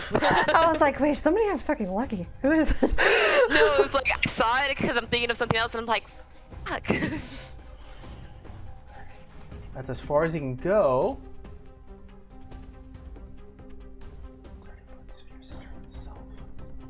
I don't like it. Oh yeah. Yeah. I need Vera, Uthiel, and Rolly to make me con saves as it uses its vitriol miasma ability. I don't sound good. I don't like that. Ooh, 18 plus 1. Succeed. 19. You all succeed, and you take half damage as it goes, and like it breathes in, and you can see like the rib cage starting to like pop out as like whatever flesh makes the rest of the lungs that are currently exposed expands as it. And releases this fine cloud of gaseous smelling smoke. It's definitely one of the grosser battles we've been in. Everyone takes 5 points of damage. Not half for you, Rolly, since it is poison. Ah. But that's its turn. I don't think we have any more spreaders. Yeah, that's about it. We're going to end the rest of this combat round, and then we'll go to break. So, Vera, you are up. I'm either gonna do something really stupid, but does anybody remember if I used my face step last time? I want to say no. You I don't did, think but so. I think it was for the first match, not this one. Does your face step come back after a short rest or a long rest? Hold on. I think it's long rest. Blah, blah, blah, blah, blah. I don't think you've used it. Yeah, couldn't remember. It says short or long rest. Oh, you have it back. Okay, so I was gonna say, I'm Even either if gonna you do used it, something you have it really back. stupid or really smart. What's the color of your hair right now? Oh, she's pissed. She's red. Red. But I don't know if anybody can be. I don't think these guys can be charmed, right? I don't know if you know that. If you're in, I think. Okay. Well, I'm gonna do it. I'm gonna face step 30 feet. Okay, where are you going? Towards that fucker over there. Oh, you're going towards the dwarf. Got it. Yeah, I'm gonna just tell Uthiel, this may be really stupid or really smart. I apologize, but I love you. What? What are you doing? And she'll get over here because I think it leaves her right about here. Yeah, in a cloud of summer, flowers and fauna, you. Uthiel reaches out and goes, "Vera, what? Fuck!" Looks to you, Rolly, and like, it's up to us now. Come on, Dice. Be good to me. You appear right behind the dwarf. And she's gonna put this as her 5th level, and I hope the dice doesn't fuck her. Inflict wounds. Wait, because I saw Verica yell at her, "Go for the head." Something like that. I just gotta make him unconscious. Yeah, like he's. When I said head, I meant like the head of the snake. He's the leader. Still a mistake. Go for the head. Perfect.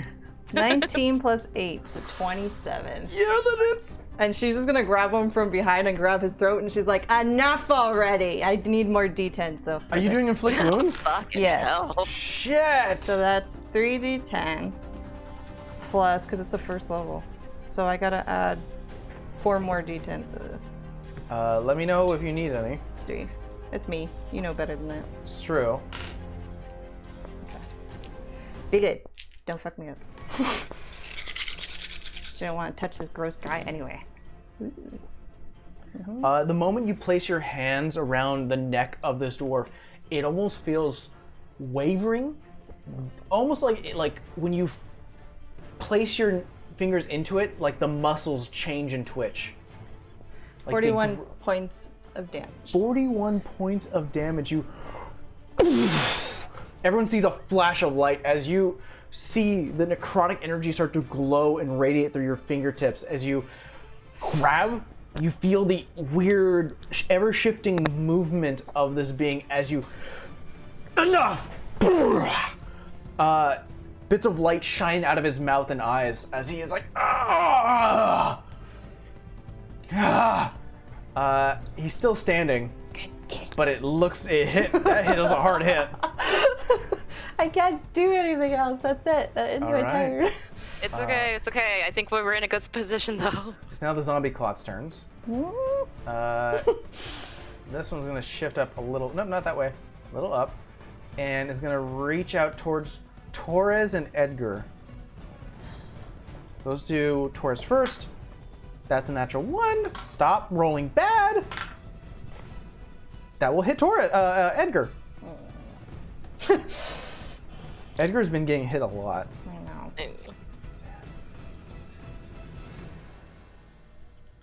I need to know the pluses there. 18 points of damage. Is he okay? Let's Is he see. looking bad? Edgar's looking bad.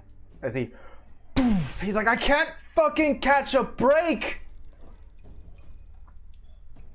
Clot number 3 is going to make 2 strikes against Uthiel. Actually, I have to roll real quick to see if they get their tune back. No. Ah, well, this one doesn't, but the other one does. Oh no. 2 strikes on Uthiel. 1 misses, the other one does hit. Ooh. 18 points of damage on Uthiel. And now Uthiel's looking a bit weary right now, but this clot here is going to get right about here towards you, Rolly, and is going to reach into its body. And I need you to make me a strength save.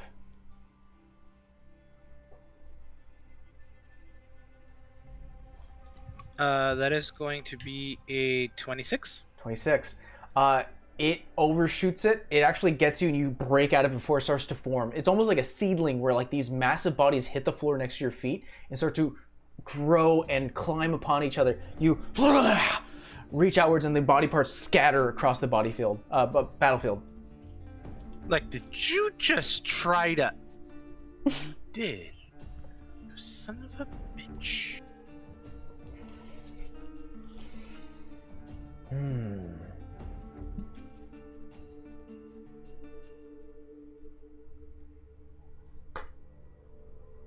Fuck. It's Edgar's turn now. God damn it, Edgar, hit the door. Run away if he's that bad. He's not looking good. That's the whole problem. Never mind, heal yourself. He is going to cast... He wants to keep everyone alive still. He's going to cast another mass healing word. Let's see. Are you within range now, Rolly? You are. Finally. Yay. He has to leave out someone, though. Leave me out. He's going to leave out Torres because she only got hit once. So everyone gets healed. Ooh, 8 points of healing Ugh. to everyone. Nice. Yay. Neat.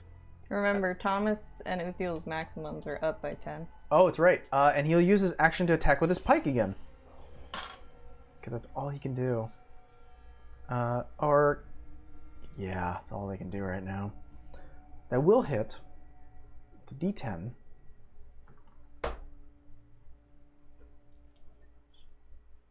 It only had 5 HP left. The clot goes down. Yeah. As Yay. Edgar reaches back for his pike once again and actually hits the very center, and everyone, you see like this black glowing heart that's currently being like sinew and muscle and tendons are currently holding it up, and he just finds that one moment to hit it, and all the bodies start to fall into the ground and is no more. That's all they had. Shit. Get him. Don't let him get away. Edgar's gonna use his movement now. 5, 10, 15 to go against the tree base and go, Take a breath. fuck, I hate this fucking shit. Who the fuck is this guy? A dick. Aye. It's now going to be the miniature zombies right now. This one's going to move here. This one's going to move here. 5, 10, 15, 20, 25, 30, 35, 40. Like, fuck, I hate this shit. That's as far as that one can go. This one's going to intersect between Rolly and Uthiel. 10, 15, 20. That one can get there. 5, 10, 25, 30, 35, 40. That one cannot attack, so we're gonna go in order. That's gonna be 6 attacks on Savannah. Meh. Well, I've been rolling like shit, so. Yeah, maybe they will hit you. I mean, they're all zombies, so maybe it won't be that bad.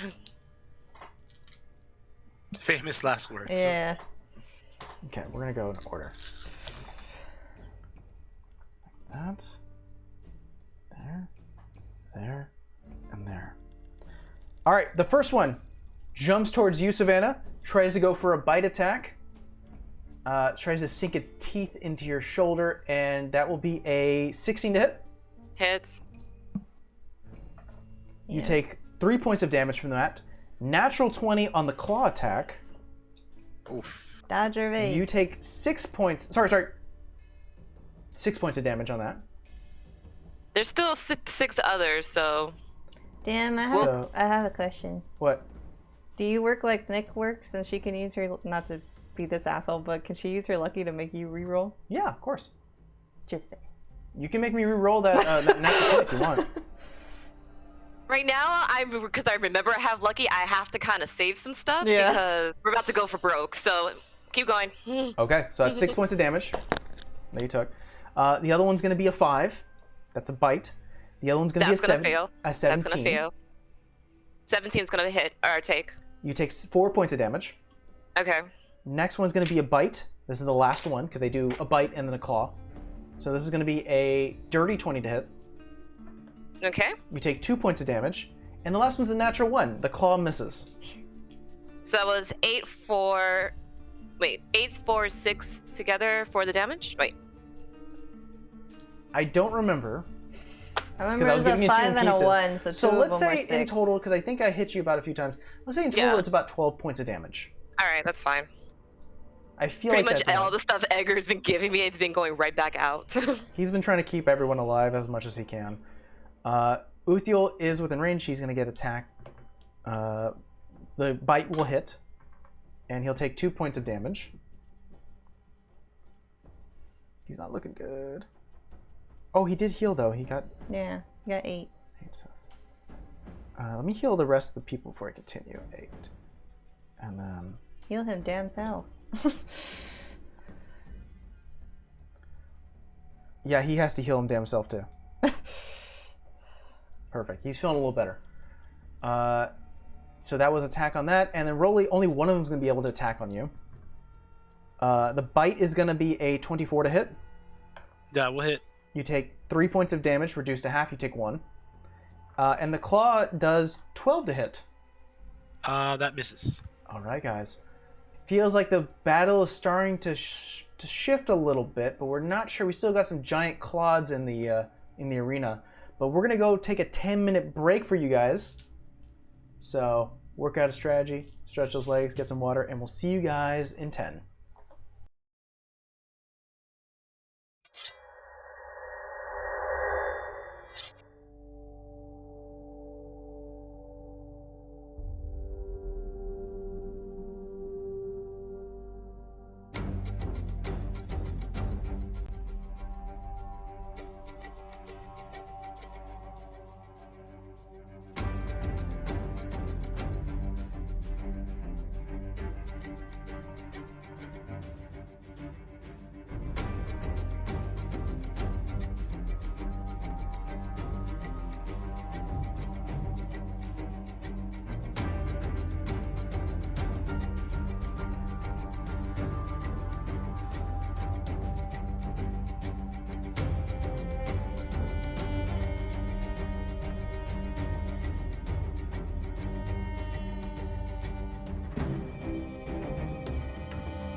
And we're back.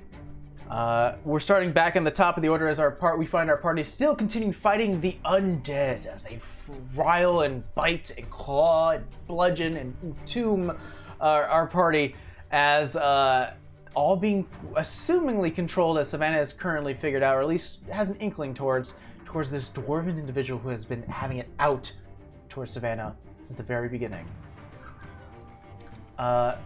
Thomas goes first at the top of the order. So Thomas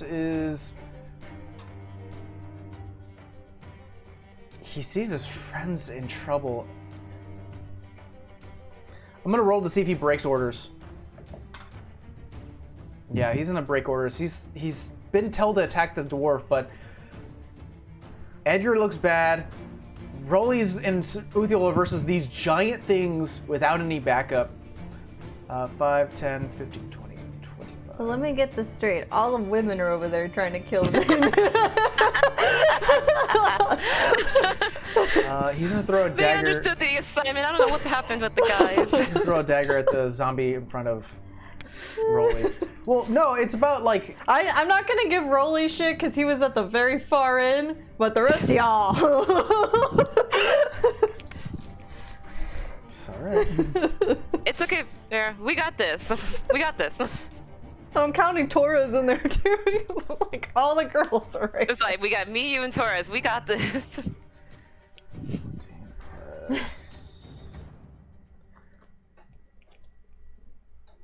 18 points of damage on the zombie. As he throws another dagger on zombie number 1. It's still up, but he's going to use a bonus action to do an offhand attack to try to make up that does hit. And he deals 18 plus 2 plus 4 is 20, 24. That's enough to kill it. It's got to make since there's no radiant damage being done right now, it needs to make a con save and roll, I believe, a 10 or higher. That's gonna be a fucking 4! Why do I roll so bad? It's okay as long as it's good. You see Thomas bring out 2 daggers on the side of his hilt. 2 of them. And then you see as it turns around from you, Rolly, to see where the blow happens, the second dagger hits the throat and it falls. Thomas is like, looks towards you, Rolly, and he's like, who else? Got it. After that, it's going to be Uthiel's turn. Uthiel's gonna look at the big clot. He's gotta look at the clot. It's hard not to look at the clock considering his proximity to it. Yeah. It's like you see this big old thing of flesh something. That hits and that misses. So one of the attacks does hit, does do 12 points of damage. Nothing totally to sneeze at. And it's currently looking pretty bad. If only he didn't miss that second attack. It's now going to be the dwarf's turn. And as a bonus action, he's going to use his Channel Divinity Vow of Enmity. And each creature he could see within 10 feet, he gains advantage on attack rolls for a minute. God damn it. Savannah being there and you're his quarry, he's going to roll with advantage on you.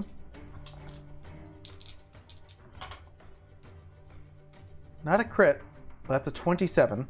Mm-hmm. So that's going to be 6. So let's do the normal damage first. It's going to be 12 points of damage. So go ahead and mark that off. Now he's going to dump a Divine Smite. Level 2. It's going to be the last he can do of that.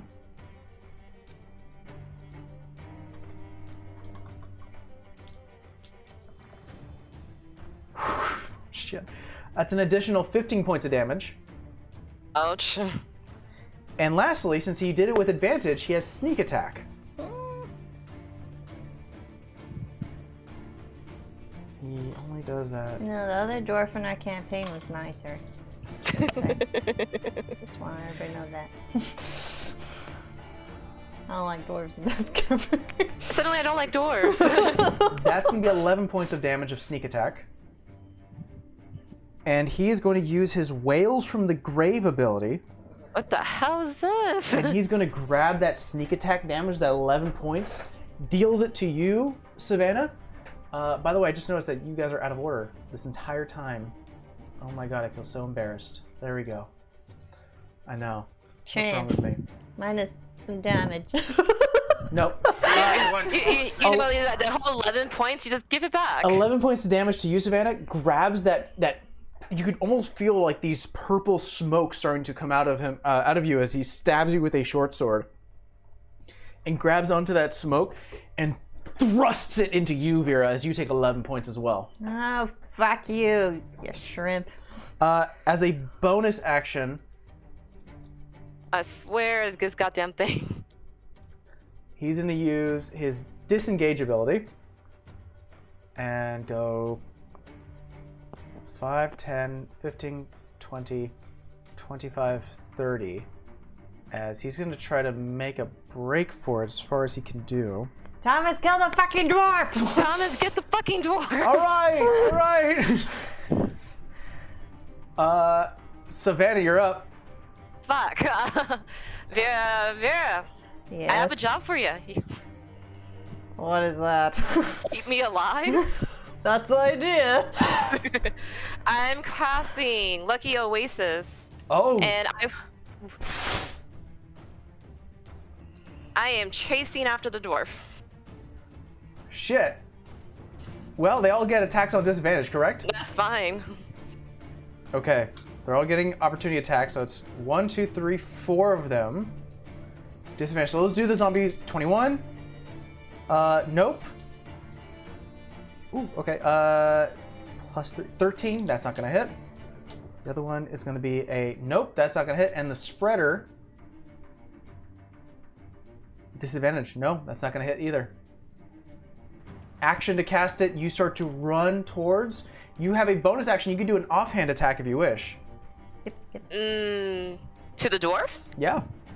Alright, I'm gonna take that same dagger he stabbed me with and just kind of like chase up behind him and quickly kind of gash them in the backside with it. You're using his dagger? Yep. Okay. So go ahead and roll me an attack roll. And let me know your total. First. That's actually a nat 1, so that didn't work out. That one. Okay. You're forgetting Lucky? Yeah, I don't want to use the lucky unless I have to. I think you should use it now. Don't you have You like You don't know now? what You have three uses his of it. dagger does. You have 3 points of lucky. It's true. Fine. I'll use lucky. Fine. Reroll. That's 1 point of lucky used. Just saying. Okay. Actually, that's gonna be a 19. 19. You're welcome. Fine. You add 2 to that. So that's a 21. 21. Now I would like you to roll me. I want you to roll me 3d6 and add that dex bonus. Kill him with his own sword. Kill him with his own sword. You're finally looking at the dagger that's been stabbed into you. It's a bunch of 4s, so 3 times 4, that's 12. Plus the dex bonus, that 3. 15. 15. You start to look at this dagger and you get a sense that it's not really meant to be thrown. It's a melee dagger. You get a sense that maybe the dwarf was just trying to do some really put you down in whatever cost he can. So he was just throwing all the kitchen sink at you to do some extra damage, which he did, but not using it at its full potential. Keep that one.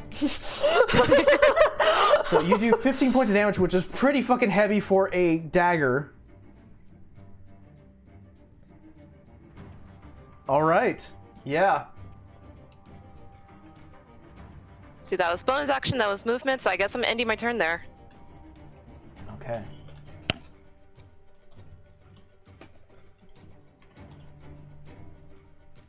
he sees you rushing towards him, and he's like,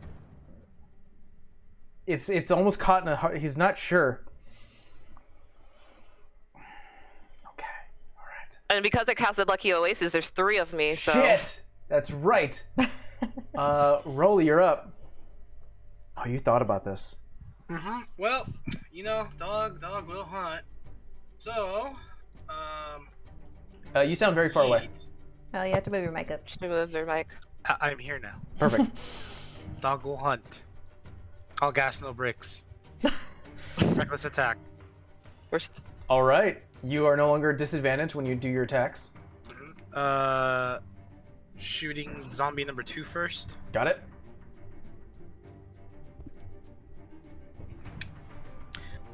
Oh my lord. 29 to hit. Damn. Yeah, that hits. My lord. God damn. Oh, baby. Bonus action to hit zombie spreader 2. Perfect. That'll be 13. That'll be 19 points of damage total for zombie number 2. 6 of that is radiant. Yeah, he's unable to split, nor is he able to handle that. He's still up. He's got some HP left. So he's still up. But you can do your attack on zombie spreader number 2. Sweet. Who, by the way, is not looking good. Good. Good. I mean, to be fair, he probably didn't look good when we first seen him either. That'll be a 25 to hit. I assume that hits. Oh, yeah, that hits. For the spreader, it will be 17 points of damage total for spreader 2. As a bonus action, how do you take this guy out? So overwhelming cleave, I'm gonna, strike from like right to left. I hit the zombie, but then with the swing, yeah, I just. Yeah. And you see the creature goes as you just the gasp of air and this miasma of smoke escapes it, and the cleaver, like, it almost starts to move towards you and doesn't realize it's been cleaved in half until it starts to slowly goes down in a diagonal sense and drops. Okay, and how is zombie 2 looking? Doesn't look good. Hanging on a thread. Oh. I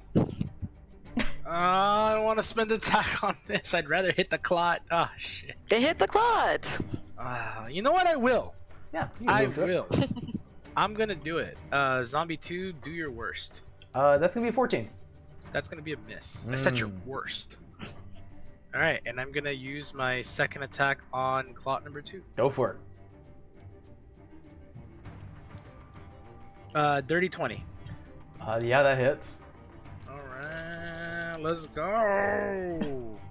11. 24 points of damage total. Boy. Yeah, easily Rolly enough. mad. Another, just like your blade at this point is just covered in black sinew. And I would say you yourself is probably covered in gashes and wounds and blood and guts and old rotted flesh right now as you currently are raging. You've been raging for a while now. Yes, and now I know it's not going to work, but I'm going to do it anyway. I need Clot to roll a strength save. Unfortunately, he is considered a huge creature. I'm hitting him anyway. Yeah. And your foot actually starts to get grabbed by multiple bodies, or just trying to grab you. Oh, okay, maybe that wasn't the best idea. It is now the spreader's turn. Do we have any left? We do. There's one spreader left. No. It's gonna try to attack Torres. Come on, Torres. Both will hit. God damn it. Now Torres is kind of getting surrounded. Okay. 14 points of damage.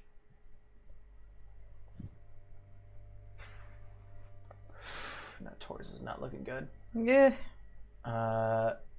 After the spreaders, Vera, you're up. I have a question. Does Siphon stack if I upcast it? Yeah, It gets an extra D10? exactly. Ooh, that's it's like a, do I save friends or do I kill this guy so this finally ends? It's really hard. I don't even know if I can get to him because I mean I'm assuming she can squeeze 5, around 10, that rock. 15. 20, 25. You should be able to get to him. That rock, if you roll me just it won't be a high DC, just an athletics or acrobatics check to see if you get over it quickly. Yes, let's trap him in. 18? Yeah, you're fine. Okay. Alright. This is gonna be a spell attack. By the way, the carriage that the clot number 3 is standing on is destroyed. That is fine. It can be destroyed right now. Yeah, Dr. All is gone. We have nothing important in there, right? Okay. Alright. It was nice for a day. True. Please, God, don't fuck me. Siphon. Siphon. Burning my 6th level spell. Ooh, fuck. Oh, fuck. Okay. Lord, be nice. Be nice. What's happening? It's happening. I have a +8, but Lord be nice. He's looking pretty trapped right now. 22. 14 plus 8. Oh, yeah, that hits. Okay. Yeah, that hits. That's a hard hit. So, I mean, she's following what Savannah said. She's just like, keep me alive. So she goes track running again. Like You jump over the rock and you land, you quickly place your hand on, once again, this really weird feeling muscle and bones that are constantly shifting. She's just gonna be like, please die. So for the love of God, I can stop I touching kind of don't you. want him to die. I want him unconscious, but if you kill him, there's nothing I can say to that. So she's gonna hold out her hand to Savannah and hang on to her, and then she's gonna hold out her hand on this. Yeah, you create a chain between this guy and Savannah. Okay, so. And you almost like pull the light through this hand and it channels through you and towards you, Savannah. So he gets Just go 20. like, bleh. He gets 28 points of damage, and she gets 28 points of healing. Yeah.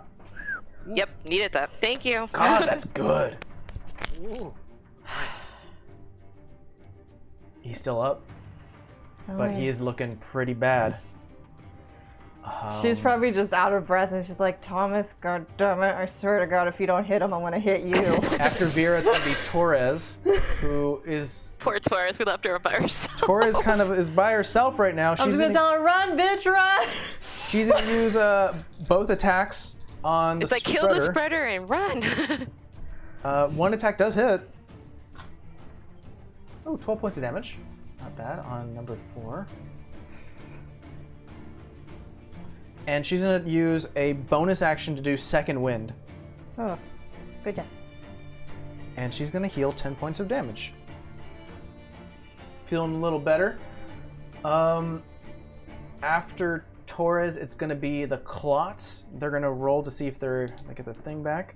Hey! Oh no. Uno, dos, tres, cuatro, seis. Every time he says that yay in that tone, it's always bad for us. It's always bad for us. Mm-hmm. I'm like gonna it. have Uthiel and Thomas make me strength saves. Come on, strong boy. Uthiel has, I will be very honest right here, has a +6 to his strength save. Like, no offense, Vera, but I kind of hope Uthio is the one, not Thomas. So I don't want he him needs to. to be I don't want either, but 16. So he has to get a 10 or higher on the roll. He get a natural 20. Woohoo! He's not encased in the tomb. So the DC is 16. Come on, Thomas. come on, Thomas. Now Thomas Good has damn. a +1. Oh boy. He needs to roll a 15 or higher. Come on, Thomas. Don't let us down. Fuck! He rolled a 17. He also That's what is I'm not talking about. involved. That's Strong right. boys. What the fuck?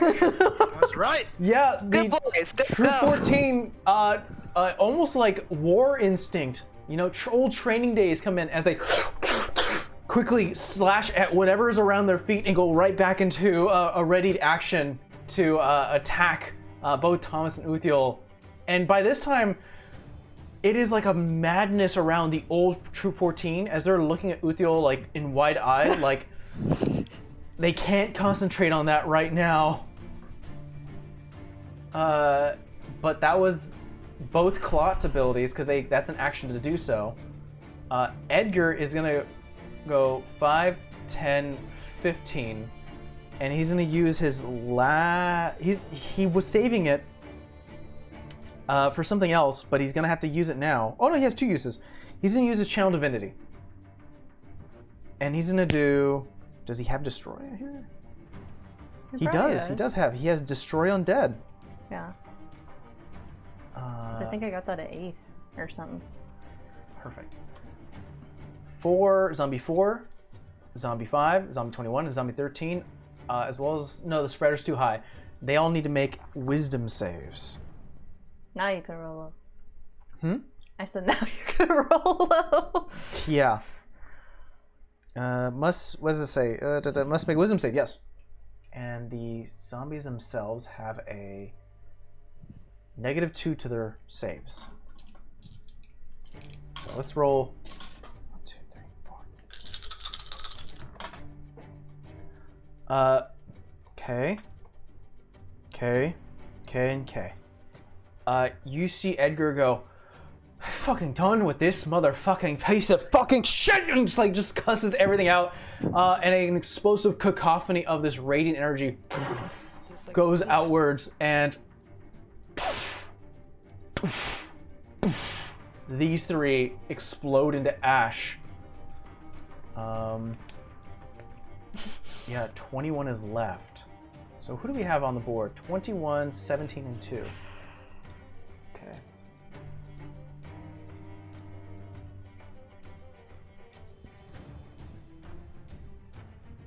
Yeah, perfect.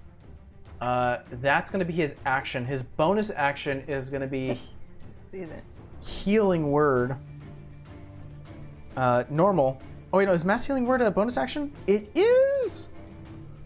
Oof. He's going to keep everyone alive. So he moved about 5, 10, 15, 20, 25, 30, and gets Torres, Savannah, Vera, and Broly's too far, unfortunately.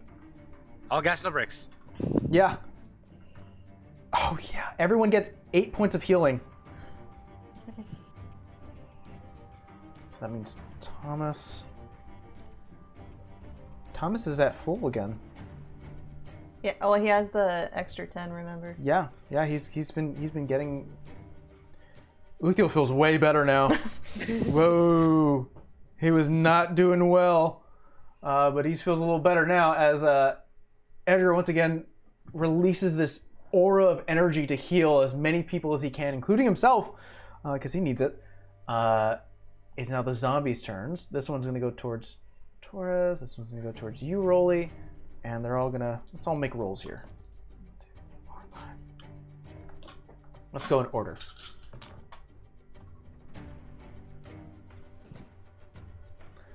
Bite misses Torres, but a claw hits her. She takes 7 points of damage. For Uthiel, a bite misses, but a claw hits him. And he takes 3 points of damage. And then for you, Rolly, a 17 to hit. Yeah, just hits. Just hits. Only the bite will connect with you. And you take 5 points of damage. Reduced to half, you take 2. That's the zombies' turns. Back at the top of the order, Thomas is gonna do what you said, and we've trapped him. We trapped him, boys! And since you guys are there... Oh, he gets advantage? He doesn't have advantage, but he does have sneak attack. He's gonna roll right now. Natural 1. Offhand attack with his dagger. Natural 20! I had to yell at them. Oh shit! That means the sneak attack is also doubled. Oh shit! I had to yell, God damn it, Dax! 2d4. Natural 20. The opposite sides of the spectrum, though, man. Jeez. Okay, this is remind myself +4 to it. Got it. That sounds like a lot. I mean, depending on what level he is, because I mean, I have 66 regularly. How many does freaking Thomas have? He only has a 3d6. So he has 6. Still 6. 6, yeah. 10.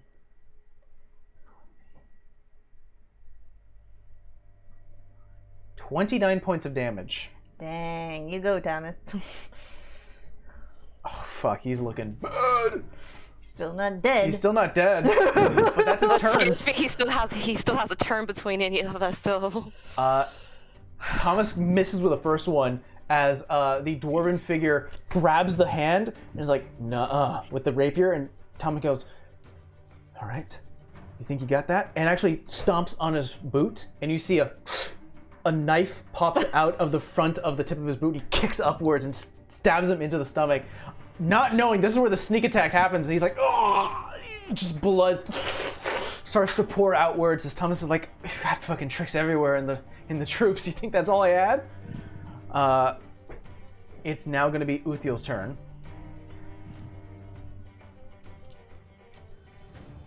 Let's see here.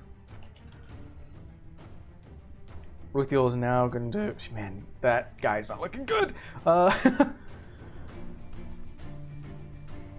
He's going to continue being... He's going to, like, mimic Rolly and be the one-man army. No breaks, and continue hitting this giant clot. All gas, no brakes. all gas, no brakes. You got to do it sometimes. Both hit. That's good. Good, he can go and take the 4th spot in front of the 4. That's 14. That's 20 points of damage. No, 23, apologies. To this guy.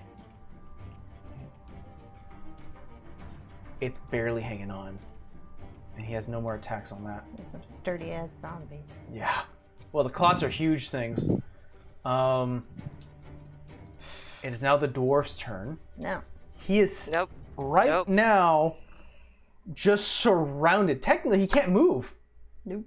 He cannot move at all. You guys have totally encased him.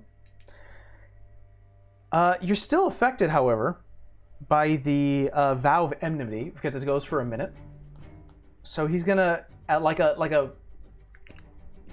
cornered dog, attack at you, Savannah, and he does have a disadvantage, meaning that he now rolls standard. Well, hold on. But the D, I also got he has to has to he figure may out or may which not one. hit me. He has to know which one. Good point. All right, let's roll d20. All right, 18. it's gonna hit. Okay. So now that is going to be a dirty 20 to hit. That hits your armor class, correct? Yeah, sorry. Okay. And he's gonna use his last divine smite. Well, what determines if he hits a duplicate? The first d20 roll. Oh. Yeah. Oh wait, hold on. Relook at it. I thought it was to hit the attack roll. Wait, Yes. you go look at it. So it was an 18 to break through your oasis to see if he even hits you, and then it was a dirty 20 to hit your armor class.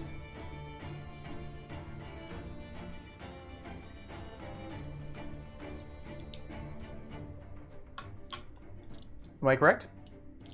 Okay, so I'm looking at it right now. So each time the creature targets you with an attack roll during the spell duration, they must roll at disadvantage. If they still hit, they must roll another d20 to determine whether the attack targets one of you or the duplicates. Okay. So, what we can just say, we swapped it. If one of the two you... I believe it's like 11 or higher, right? Let's see. If you have two duplicates, you must make a roll... Oh, I have to do it, so hold on 1 second. Yeah, you do it then. Okay. 8 or higher. 8 or higher. And that is a 12. You hit a duplicate. He hits a duplicate. The duplicate breaks away. Because Divine Smite means that he doesn't have to just do it on hit. He sees that happen, he's like... grabs the dagger from his... You know what? She has it. You're holding his What? dagger. The dagger. Roll me an athletics check. I was gonna try and take it. Good luck, kitty. That's Not to my... Kill him. +1 is a 16. He grabs the dagger from your hand as you're currently holding it and snatches it, like almost like you're tugging it, and he's like, "Give me that." God damn it. And now we'll a dirty 20 to hit for the bonus action. Now you have to roll an 11 or higher. 11 or higher now. And that's going to be a 17. Fuck! The last duplicate smashes through. He's wasted his turn Good. without making any connection. He's got his dagger back, but that's not going to help in this scenario. He's currently on death's door and not looking good. He's used his action, his bonus action. Yeah. Oh, and guess whose turn it is? Savannah, you're up. Okay, so I lost a dagger. I'm kind of sad. I still have a short sword, so I'm going to use my short sword, and I have an ally, so I'm going to throw Blooming Blade. I'm going to throw everything I got at him. Go for it. You still have So- spell slots even after the Lucky Oasis? Blooming Blade's a cantrip. Fuck! So, and I actually do, it's just I haven't had any good spells to use against them, so. Plus 6, that's going to be 21 to hit. Yeah. Yeah, that hits. So, 1, 2. What's the line here? I think he gonna learn today. I think is the line. So, I want to know your damage. Yeah, let's know your damage here. So we're starting with 2, 4, 4 plus 5, 9, 14, 5, 19, or 23, Jesus. or 23 plus 4, 27. 7. 27, so that's first. Uh-huh. Then we got the 2 d8s. You gonna die after this? I don't know. I won't be upset. 6 and 6, that's 12, so 27 plus 12, that is 38. 39. 39. 39. Damn. Damn. Savannah, how do you bring this guy down? Savannah's in a fucking furious rage. She's like, I don't know what the hell's your problem, but I just take my, when he takes his dagger back, I just take my sword and I just stab right through him, hoping I don't fucking get Thomas in the background. Yeah, you.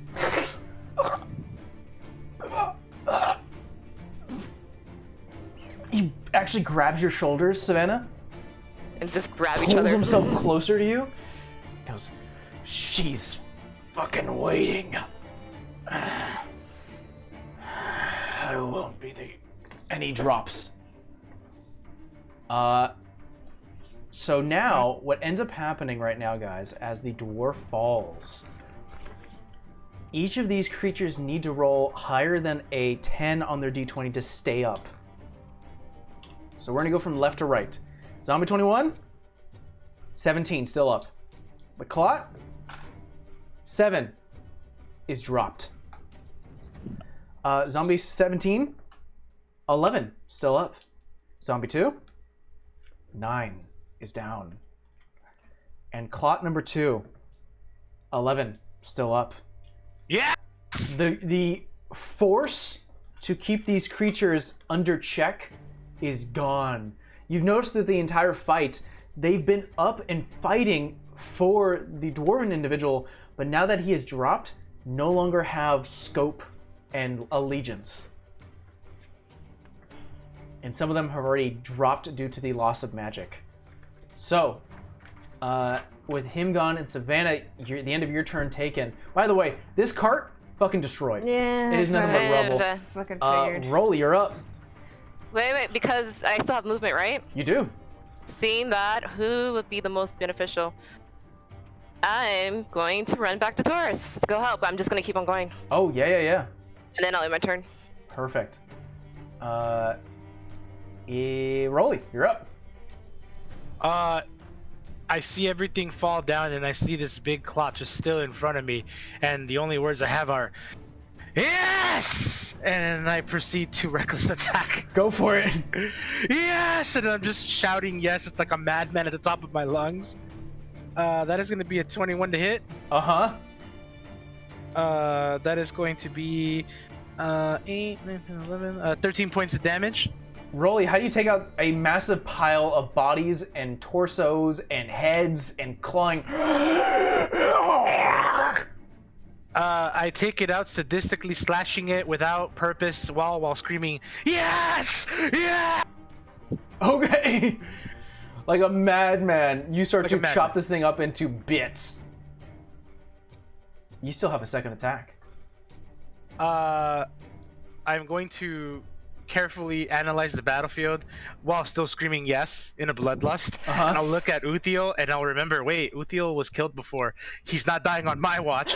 Yes! Yes! Yes! Could you imagine Rolly to say, my male pup? Like, yes! Yes! And I'll go and I'll swing at it, and that's gonna. Oh my god, that's a 23. That hits. All right. Nope. Nope. This is gonna be 13, 14, 15 points of damage. It's still up, but now I gotta. Oh no, it doesn't, because you did radiant damage. Fuck. Oh, that was a good round. Yeah! It's gonna be the spreader's turn. Oh wait, can I just for shits and giggles, can I have that zombie roll me? Oh fuck, I forgot. Yeah, of course. For shits and giggles. 12.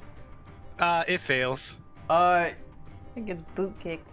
You know Sparta what? kicked. I will use Uthiel's strength modifier to do some damage. As you start to scream, and Uthiel's hearing this because you're screaming, you're making yourself known.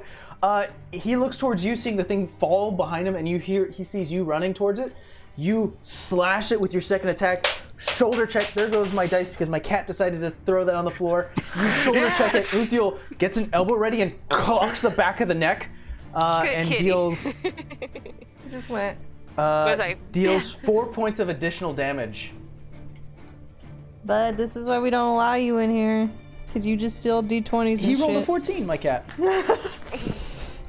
All right. And I'm gonna do the weirdest thing ever, and I'm gonna say at the end of my turn, Uthiel, hit me! Oh, okay. It's not gonna work, but I'm in a bloodlust. He's right in- now. He's in a bloodlust. He's gonna hold his sword and be like, "No, what?" The spreader's What are you turn. doing with the cat, Amber? He was attached and he wouldn't let go. One on Torres, which does hit, and one on you, Savannah, which does hit. As you see the gaping maw of this No. creature. See, now I'm mad. I'm just like, I don't care about you, so I'm gonna uncanny dodge that. Oh shit! Oh, there you go. That's good. On Torres, that's gonna be 9 points of damage, and on you, that's gonna be 6 points of damage, which you only take 3. Yeah.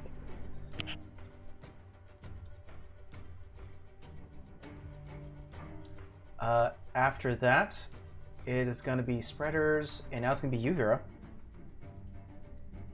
I mean, I'm assuming the boys got that handled.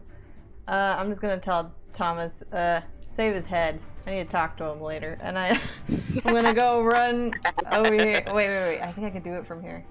I can do Guiding Bolt from here, right? Yeah, you can do Guiding Bolt. I'm gonna have to upcast it, I think. That's alright. Third level Guiding Bolt on the spreader, so it's gonna be radiant damage. If, Go for it, yeah. hit. I will hit. You guys have all these like utility abilities that like.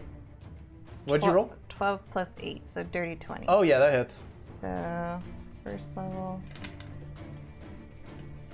Versatility.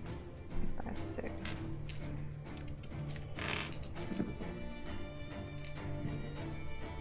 I see it. Amber go like this. Like she rolls a thing and goes like this. Pulls back. Like, it's 10 too points hot. of radiant damage. I didn't roll 10 that high. points of radiant on the spreader. Mm-hmm. It didn't have that much health left over. Bye-bye, spreader. You. As it goes into ash. Spreaders are off the board. I'm gonna use my movement. I think I can get over. Yeah, Oh, the that's clots not are off the far. board. I didn't even notice that either. Shit. Yeah, at this point we just have to set the two baby zombies. Yeah. I don't think I could do anything else with a bonus action slot in my turn. All right. After you, Vera, it's going to be Torres, who's going to be like, fucking took you long enough. We just both look at her. I was killing the objective. Yeah, The I saw that. That fucking was a good move. Dwarf. I'm all like, you know what? Can we just stab him? He'll fall. Come on, Taurus. I'm tired. Let's go home. 16 and a 17 to hit. That will definitely hit for both times. Let's see, that is 11, 15, plus 4 again, 19 points of damage on 21, which is enough to kill it. However, she's not doing radiant damage. So 19 points. He needs to roll. Oh, Where is it? Where's that endurance? There you are. AC 15. Hold on, 19 and a half, 8 plus 10. 18 or higher, he has to roll. Or no, 15, yeah. Zombie's still up. See,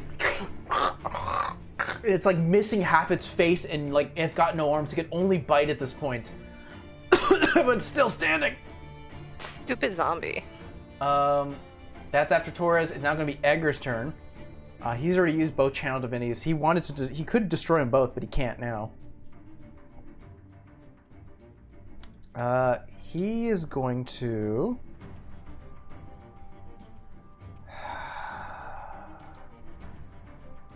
Let's see.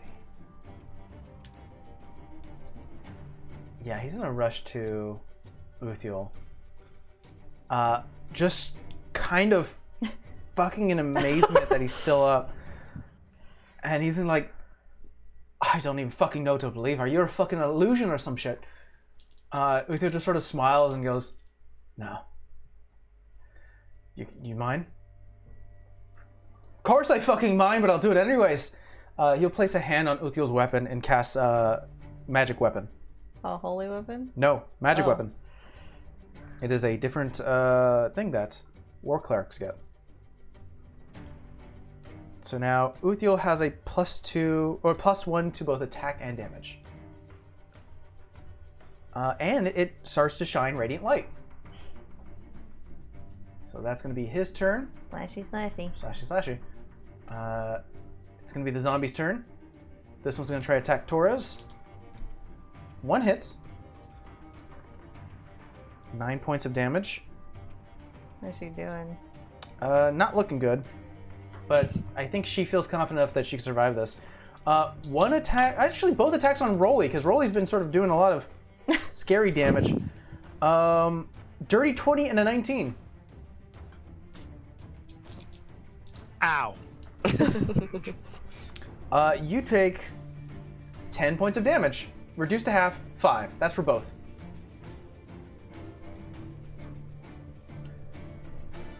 Whew, boy. Top of the round, Thomas. Thomas is going to do what you said, Vera, and actually we'll spend a turn tying this guy's... He's currently making death saving throws. I should be doing that. Oh, it's not his turn yet. He's going to tie him up. Natural 20! Does a really good job tying him up. Uthiel's turn. He's going to use the magic weapon ability and attack twice. That'll hit. That'll hit. +4 on this one. Bad damage, bad. That's gonna be 5 points of damage on 17. Yeah, that's not good. Oh no, that's all he had left. He took 19 points of damage because of Rolly when he bounced him. So didn't have that much HP, so he's gone. This is the radiant ability. 5, 10, 15, 20, 25, 30. Can't make it, unfortunately. But that's his turn. The dwarf is going to make a death save. Got it. Savannah, you're up. Slashy, slashy to the zombie. Sure. Make me an attack. That is going to be 16 to hit. 16 hits. Roll me damage. I mean, I am next to Torres. Should I really use a full sneak attack on it, or? I mean, you get it regardless. Yeah, okay. Use what you got. Use what I got. Let's see. 3, 4, so 4, 8, 12, 13, 18. 18 plus 5 is 23? 23? Yeah. Telling you this way, even though you are striking with no radiant damage, due to the mass amount of damage you've dealt, there is no possible way, unless he rolls a natural 20, I guess, that he can survive this. No. So, No. that's a 10. It is gone. I said bad dice. No. How do you take him out? The last final one. I'm kind of just mentally not here, so I kind of want to get back to the door. So I just kind of just a slash because I'm gonna walk back over there. All right, not even looking, you. And it falls forward, the dead body. This entire space is filled with rotting corpses. The initiative is over. We're out of initiative. I'd be like, damn it, Thomas, we didn't need to tie a waist rope on his ass. No, because now that gives us an opportunity to do what we are going to do. But I am going to run over there and gag him real fast, because if we did not learn from the last time... Oh, no, you're funny. I just need his head. And You just want his head? Well, let me check his pockets, because there's thoughts going in my brain right now. Oh, you can have the body. I just need the head. Yeah. Well, okay. I'm still going to start going through his pockets to see what he has on him. Okay. Vera will wait. Roll me an investigation check. Can I use Lucky on that? Absolutely. Worth it. Nat 20. Nat fucking 20. Fuck, you're gonna find a lot of things. First of all, you do re-find his dagger. As a reminder, now that you've had a closer look and it's no longer in the heat of battle, the dagger itself is a very heavy hilted dagger that does not, it's not very useful in long range and throwing. It's very much a melee, a lot of oomph to your thrust type of attack. So that goes in the boot. Perfect. You also find almost like underneath. Oh, actually, I should notice this as he drops and you start to investigate him. The form itself almost becomes white, like an albino dwarf. The beard subsides and sinks into the actual skin itself, and it's like a smooth dwarven face, about the size of that. The ears itself almost like poke outwards in this unnatural state, and he's completely bald. Huh. You start to go through his things. Not only do you find the dagger, let me go ahead and go through his stuff real quick. I know we've connected him back to being the original dwarf, but I'll come back to that question. Finish first. Yeah, no worries. You find along his neck numerous little like skulls on a necklace. They're all about like gray greenish in color. And you remember with a nat 20 that when he hit you, Savannah, with a sneak attack, he pulled something and the skulls themselves started to diminish in color and push towards Vera. But now, because he has fallen, all of them have gone dark. Definitely a change in color. Carefully pick that up and kind of lay it to the side. And they're like tiny, small symbols of skulls around his neck. Okay. Let's see here. Sorry, I'm pulling out my notes real quick. You see that there are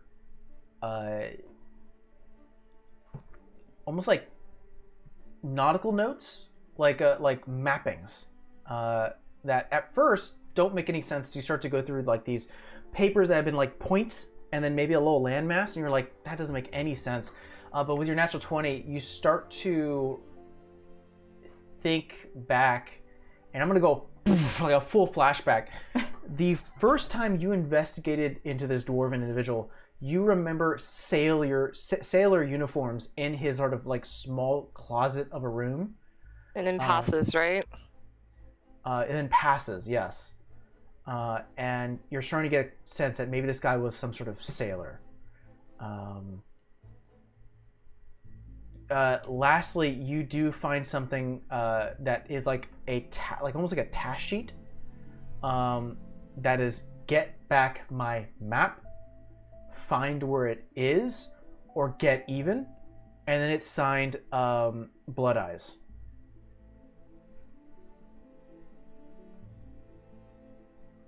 Okay.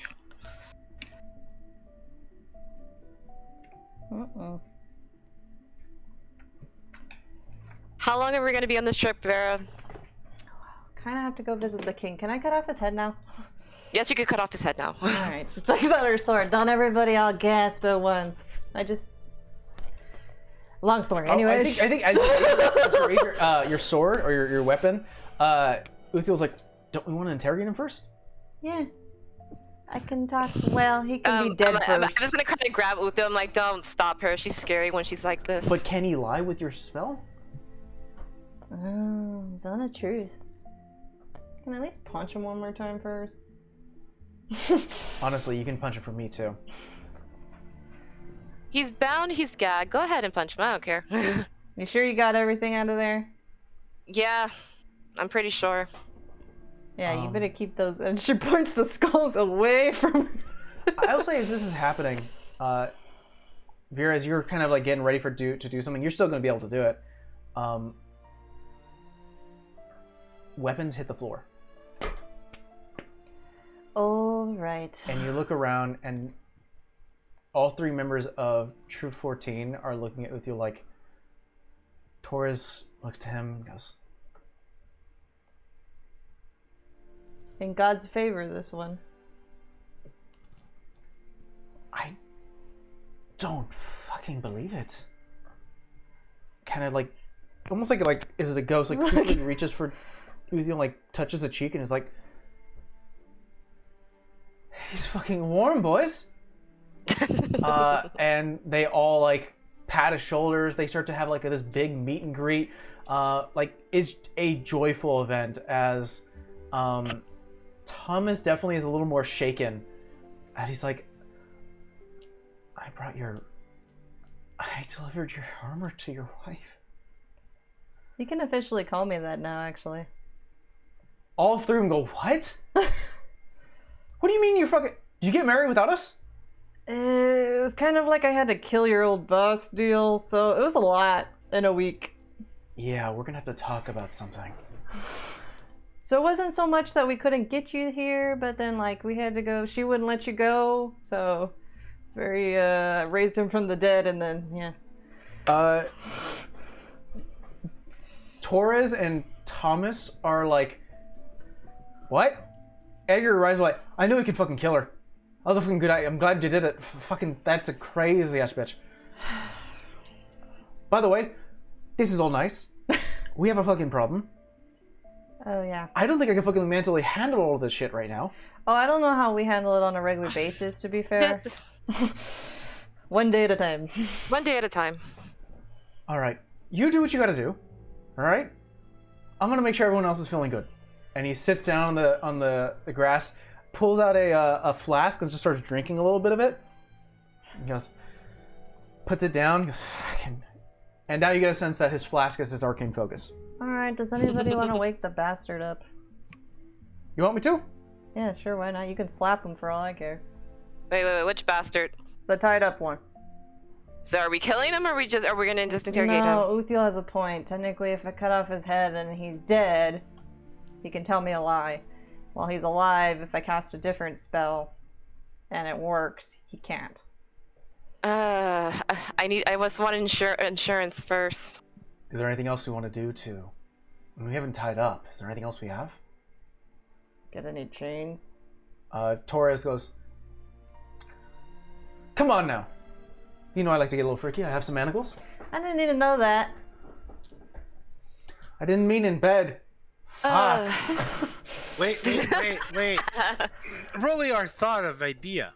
Well, I know what I'm thinking I'm gonna do. Once Torres has him wrapped in the chains, and I'm just looking at Vera, I'm like, I am trusting you to keep me safe. I'm gonna go behind him and shadow him, and with my new heavy dagger, have it at his throat. Wait, Rolly our have idea. Mm-hmm. What? Rolly remember town with big centaur horseman. Yeah, that's all the way in the domain. We are in the kingdom. Yes. Bound bad guy. Try to make him tell truth, and my head, Jesus. Yeah, that hits you pretty hard. I think I got hit. Okay. Edgar stands up and goes, Sorry. You all right? Ah. He places It comes and goes. places a hand on you and casts Lesser Restoration. You are no longer poisoned. Oh, I feel so much better. Oh yeah. Sorry. Just No, that's fine. Whatever was in you, that was gross. Line of duty. Sorry. Anyway, remember the yeah. person we interrogated back there with the centaur people? The Yeah. normal guy. Yeah. Remember we tried to do this before, and the person did something and then just died. Yeah. What's to stop that from happening again? His hands are bound and he can't slit his own throat? And she did it by spell the last time, which maybe search the body first. we already did. I got everything. I'll say with a natural 20, she's discovered any sort of like hidden weapon. The dagger and as well as the short sword is the only thing. By the way, Savannah, the short sword is totally standard. Does he have a focus of any kind or anything? The skull necklace is something that sort of Yeah. attributes to what you think is a focus. Keep that the fuck all the way over That's what I'm saying. I'm like, I kind of put that away from us, but I'm just behind him with this just in case he has some other trick by me. I'm like, Perfect. Okay, feel good. Let's do this. Uthiel will walk to the guy, place a hand on his head, and use his...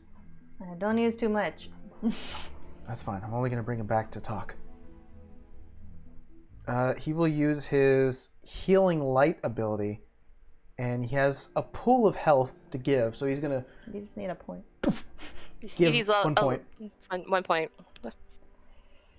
And while this is happening, it's going to take 10 minutes, but Edgar is going to sit down and start to focus on prayer of healing.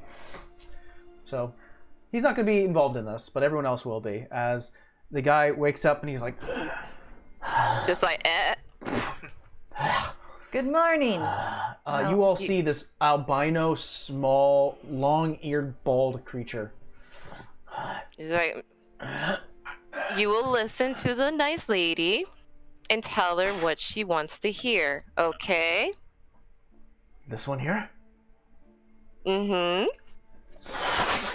turns into a woman to you, Vera, almost mimicking you. Listen, you're a bitch, whether you're that in my form or your own. So she's got a zone of truth. Okay. But she has to do it at a 3rd level because, oh wait, she has to do it at a 4th because she is spent. He needs to make a wisdom save? Charisma save. Oh no! He's not good at those. Yeah, that's a 13. Yeah, that fails. You need to get a 16 or higher. The zone of truth expands outwards as he's currently... I wouldn't do that if I were you.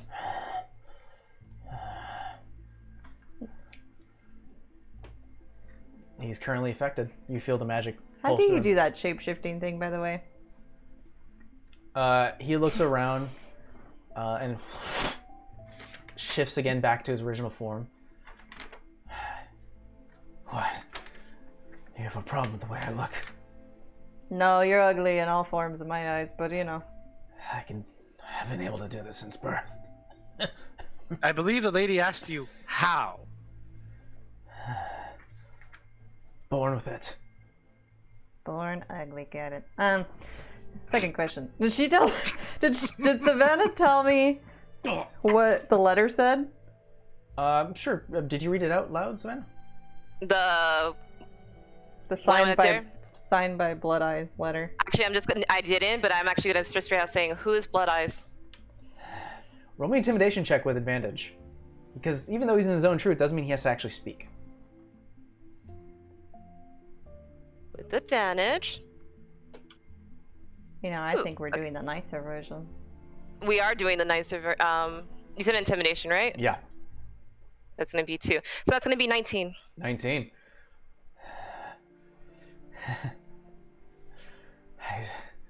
Pirate Lord. Blood Eyes Belladonna.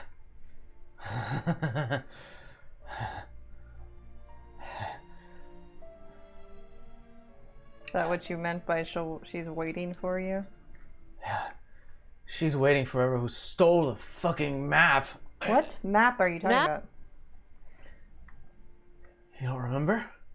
Looks to you, Savannah. and shifts into this burly looking sailor. Roll me an intelligence check with advantage.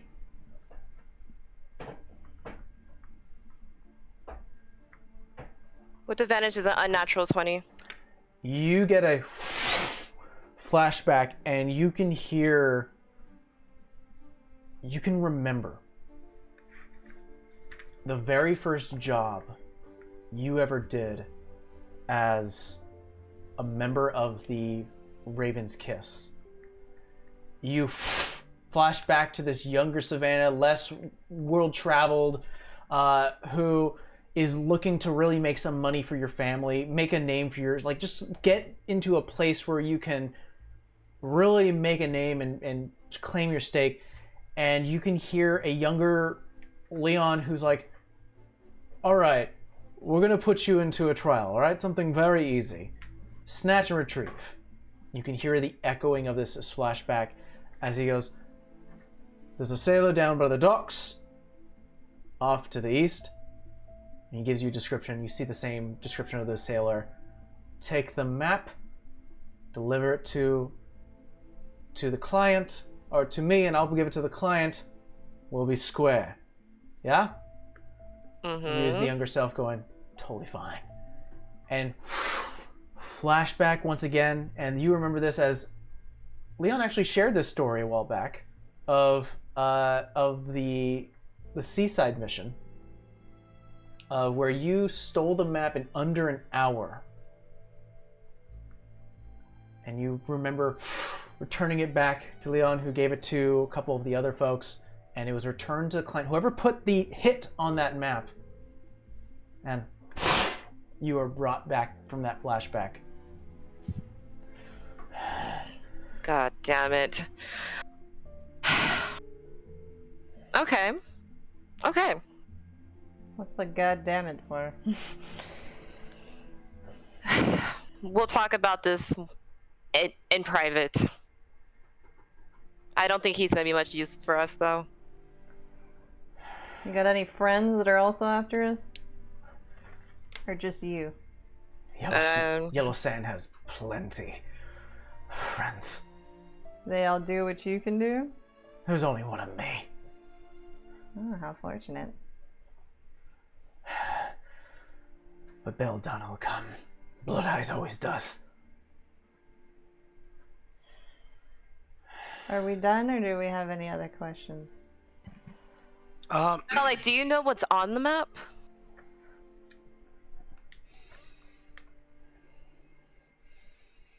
Why is this map so important? It was just a job. I will give it up to you whether you want to do persuasion or intimidation again with advantage. What is the better one I have? We're gonna do persuasion. You said with advantage though, right? Yeah. Okay. That wasn't much better, but You can still do it lucky if you want. We roll one more time. No, with my modifier, actually that's gonna be a 17. 17. He looks to you, Savannah.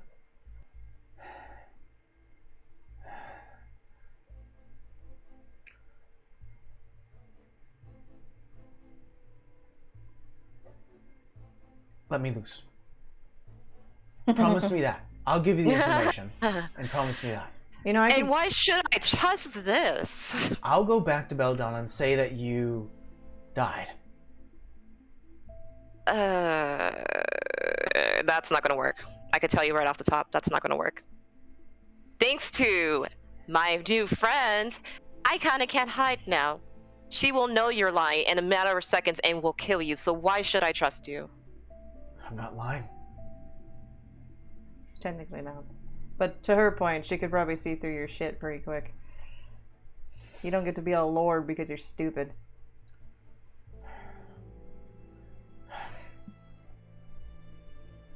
Listen. She's holed up in Yellow Sand. She wants that map. All I know is it leads to an old crypt. I don't know where. All I was tasked to was to retrieve it, return it. And then you stole it from me.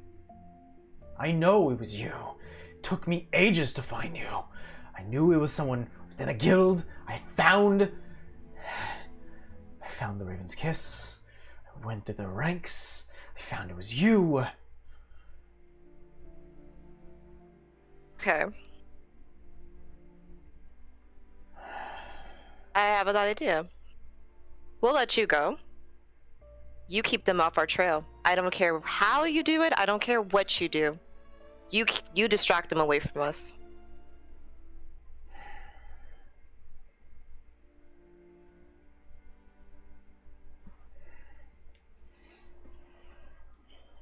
See, I'm me as a player. I'm contemplating too, as a DM.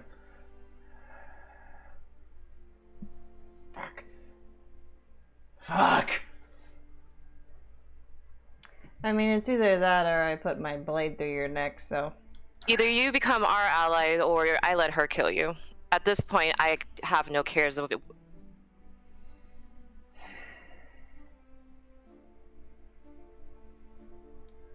I'm gonna make an insight check for him.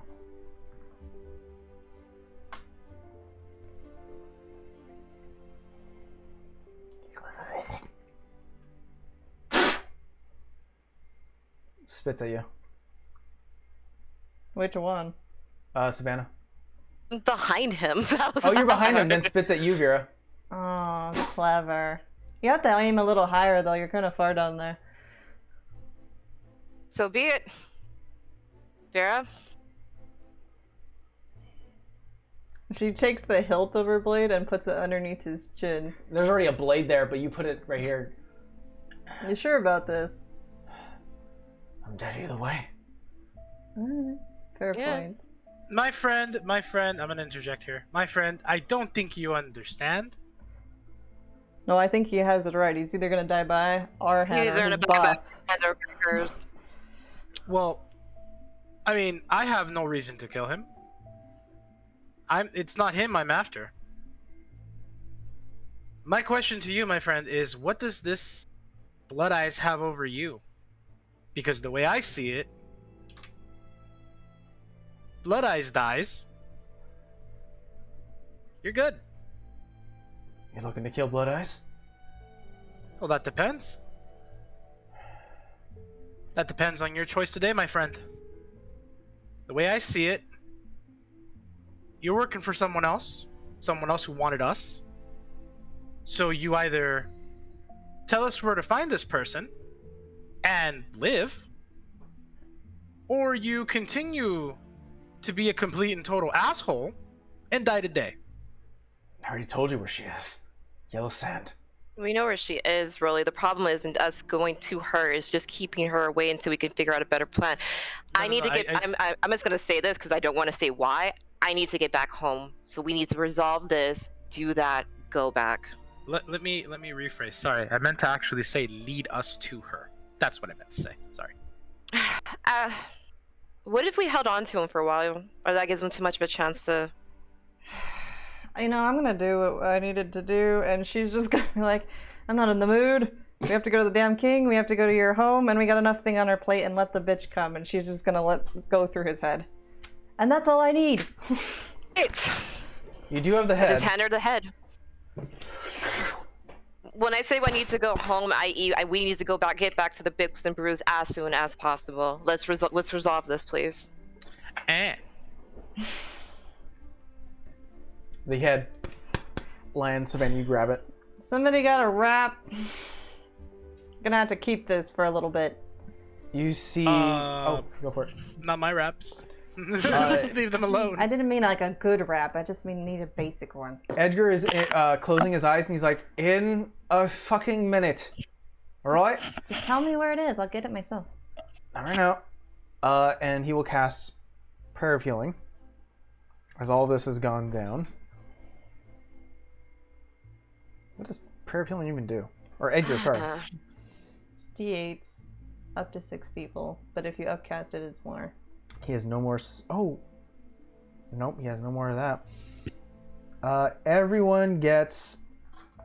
Besides him, because he's actually... No, besides Thomas, because Thomas is looking good right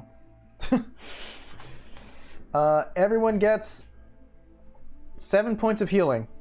Okay. Sweet.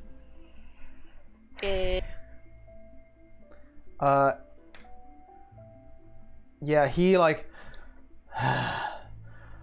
All right, I'm almost done. Are we done? Yeah, boy, Let's- we need to get the fuck away from here. We need to get out of here. Let's go. Where'd you guys come from? You just jumped over a hill and from something.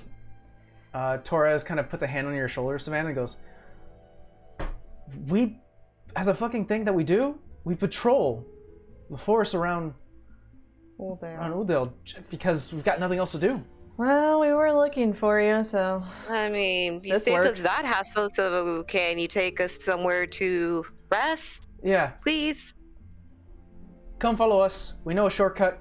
We'll be there within a few hours. We'll pick up Umber. how's he doing? He's guarding our ward. Oh, he's gonna have a heart attack. Well, hopefully not a literal one. We'll say that you guys all collectively gather your things. Edgar does finally give you the wrap for you to wrap it up. You guys start to walk further into the forest, this time actually cutting through what looks to be a small gap of a mountain, kind of like a little split that is actually not shown on the map because it requires a good look of it. Going through another bridge, something not really... It's late at night. You guys haven't had a full rest. Nope. Nope. Eventually, you guys are going to have a Really? point of exhaustion, but after a rest, you'll get rid of it. So I'm not going to say you get it now. While we're walking, I'm kind of pull back Rolly and Vera, kind of like away from the troop, and it's kind of like, we will talk about this later, but Richard's involved. Well, I kind of figured when he yelled out the Raven's Kiss. Yeah, I need to, like I said, I need to get back. I mean, I can send him a message. I just don't want to leave them out here if they're gonna go talk to the king to hopefully get rid of the Lich. I don't know. I don't want to involve them into this mess, so we just need to finish this and go. I'm like, don't get me wrong. I love them. I know you want to reunite with them, but I have to get back. It's not that. It's just if they can undo whatever the fuck Lily's doing and kill everything out there, that's a lot bigger. And if I have to stay, I have to stay, but I'm not gonna leave them. That's why I'm saying I can help you to the best of my ability. I can even use the word of recall, but I'm not gonna go back and stay there.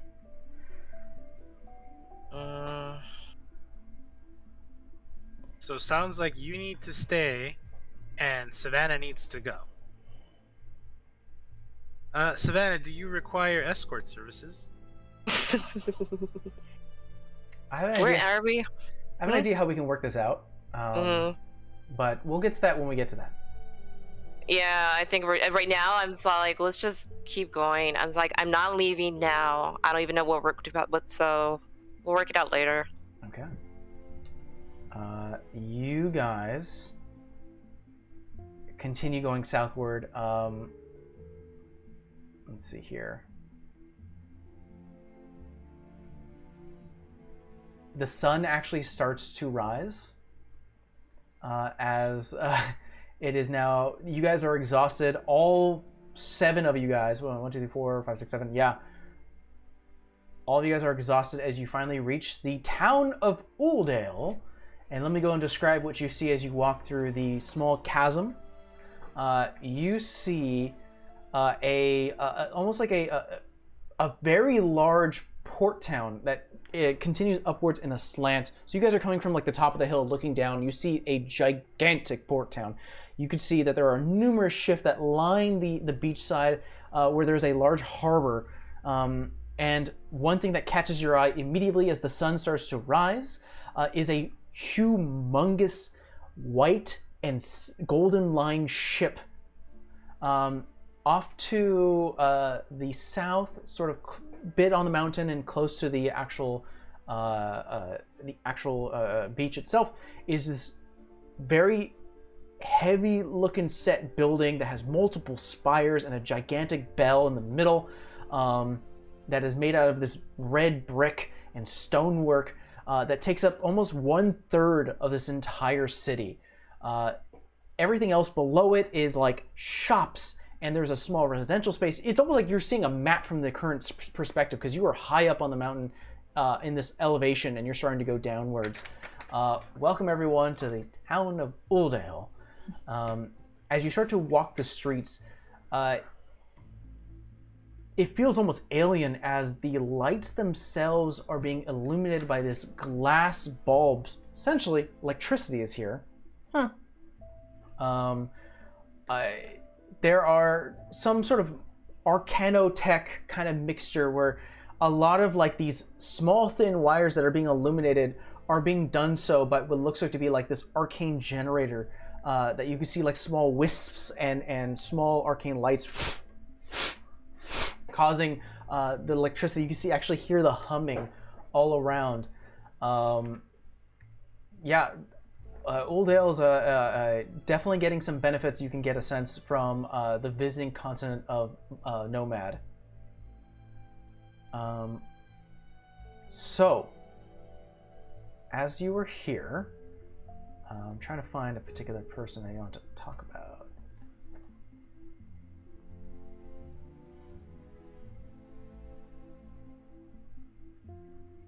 Oh no, I lost the thing. That's fine. You are led into the... Nope. Apologies, I apologize. I'm currently looking for a thing that is very, very pivotal, or at least very interesting. And unfortunately, I cannot find it. Control F. Control F, right. Yeah, I need to do that. Okay. Well, regardless, what's going to end up happening is that as you reach the city proper, you are led to one of the side inns here. And they're currently sleeping on post next to a door, like sort of propped up. As you guys are led into like the residential space, like you're like going into the inn, go up to the residential space, going about 3 stories high, and they're propped up with a door, sort of sleeping, tired due to him only one being on duty is Amber, leaning against a door, and just.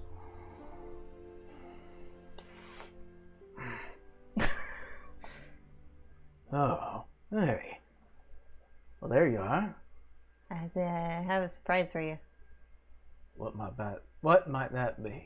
Kind of turns around. Just point.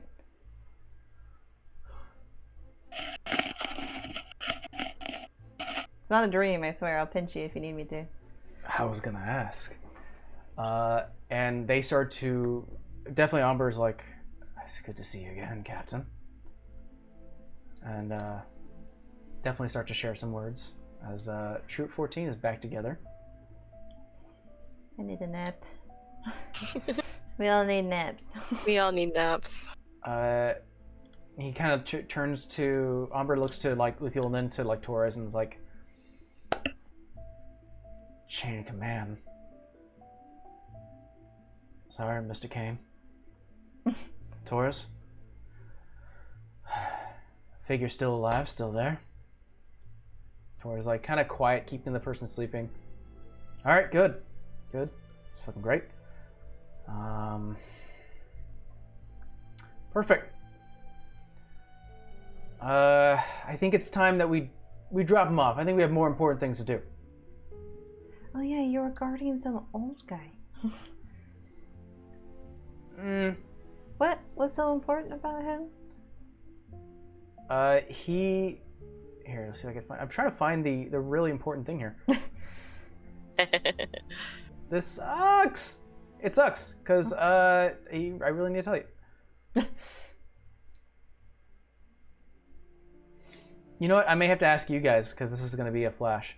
After some time, the important figurehead is brought, guarded by Thomas, Edgar and Amber as Torres kind of talks to Uthiel, talking about like old times, reconnecting. And as you three are currently like in the dining room or in the sort of the mess hall, you see kind of a middle-aged green dragonborn, very finely done up.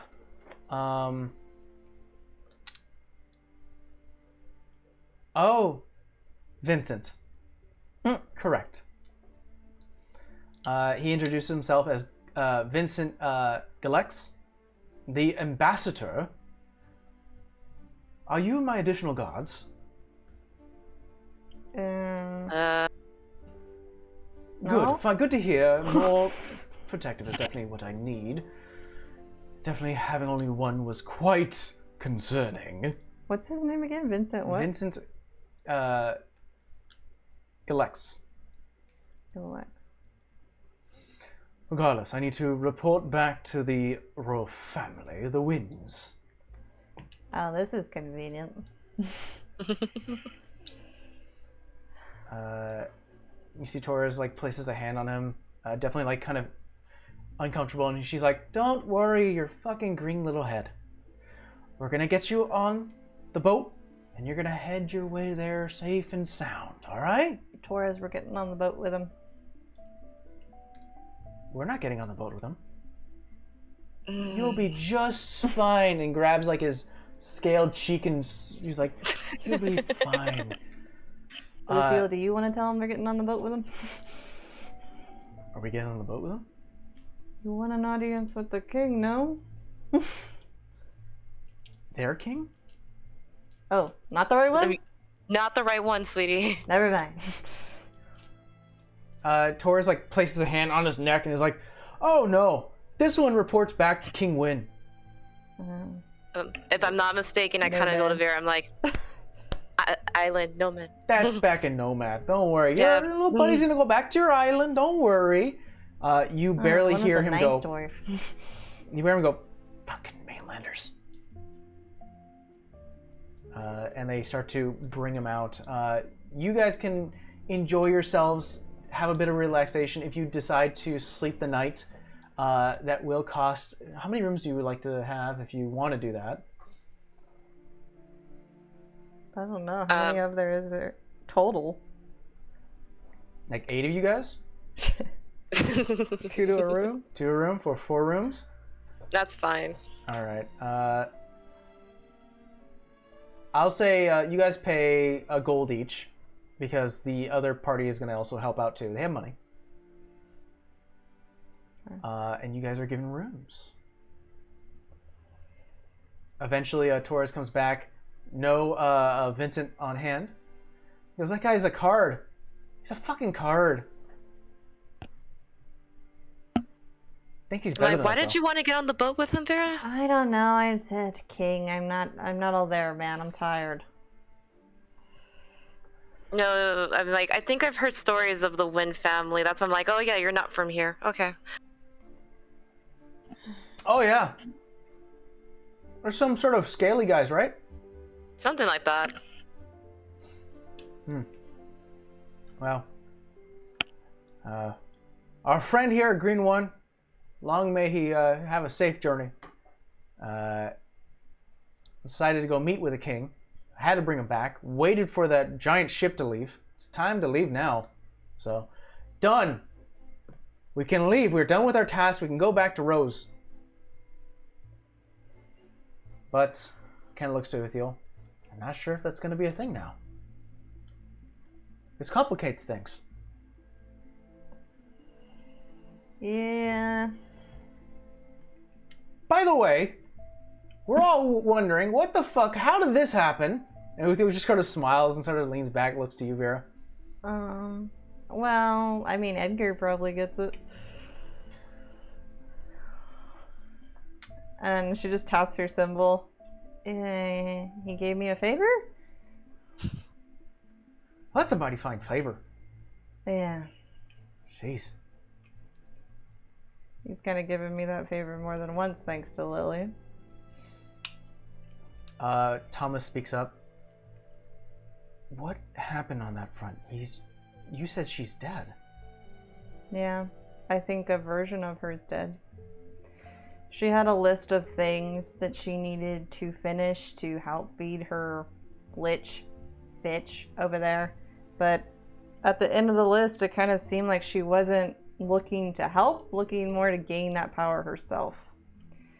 Problem is, the last thing on the list is, I guess she was looking into Uthiel for a while and looking into who he was dating. Because the last thing on her list was to be slain by Summer's Fury. And she didn't know what that meant for, I guess, a lot of years. And guess who killed her? I guess what happened, guys? But to be fair, I think if I didn't, I think we were all gonna die. Not much of a choice. Oh, by the way, Umber, you fucking missed out. Oh yeah, you could have fought a bunch of dead guys. And fleshy skin. I'd rather not. That's a no from me. But it's nice seeing you all again. Nice seeing you too. Wish I didn't get a welcoming committee. Well, I'm happy all right. And it's good to see you, Rolly, Savannah. Good to see you again. Tired. I can imagine. Understatement. You look bruised and battered. Maybe a nice rest will do you well. Yes, please. How's your I- family, Umber? Fine. Celia sends her best. And the little one? The ones? Little ones. They're doing fine. At this point, because of the mention of the wife, Uthiel does turn around and go, by the way, that's kind of the other reason why I wanted to get you guys. Do you think Celia can get us an audience? Audience with who? I think you know who. I mean, you can tell them your dead commander is rising and living. Yeah, that definitely would be a good grab. Yeah, And the person that put him under was their old general. we'll do our best. It's a lot of information that wants to reach the king's eyes, or ears. I'll ask Celia. See if she can do that for us. Uthiel leans back, kind of leans over to you three and goes, she works as part of the courts. Knew I liked her.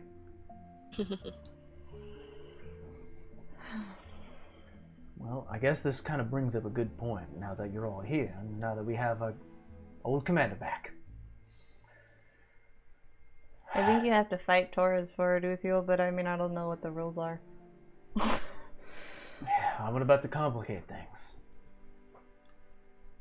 I feel like these old bones have gone through enough, and I have a family.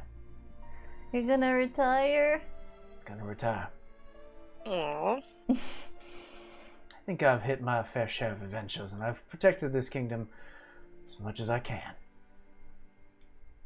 But my wife has a good job. My kids are getting older, becoming teens. I think I should be there. I always message you in your head anyway. That you do, and you still can. Who's gonna get to replace you? Uh-oh. I don't know, Like you? but if you ever in the market, Oh. Yeah, I kind of got a, what do you call that? A task bigger than what I signed up for. And I don't mean Lily. he looks to you, Savannah, and goes, "We can always use a little more girl power." I'm sorry. I have other commitments. Finally looks to you, Rolly. Muscle be good. He's kind of like freelance. He's kind of his own boss. That's fine. By the way, It's already heard word. Congratulations. Thank you. Winning the Clips Coliseum Hall. 3 of you. 4 Oh, of you. that? You had a friend. Oh. Yeah. And heard word that they announced the winner. And it turned out to be this big fella here. Congratulations. Thank you. We did advertise our own bar. You have a bar? Mm-hmm. Immediately Taurus is like, you have a fucking bar and you haven't invited me. Well, we've been. It's fairly new, but Yeah. I try to dig into my bag and see if we have any of the slashes or any of our marketing things. Yeah, you in probably there. have something. No, you probably Like, took a put few out. when you left. Come It's to in the the- books and brew. It's in the domain. It's run by Uthiel's dad and his friends. Immediately there's silence.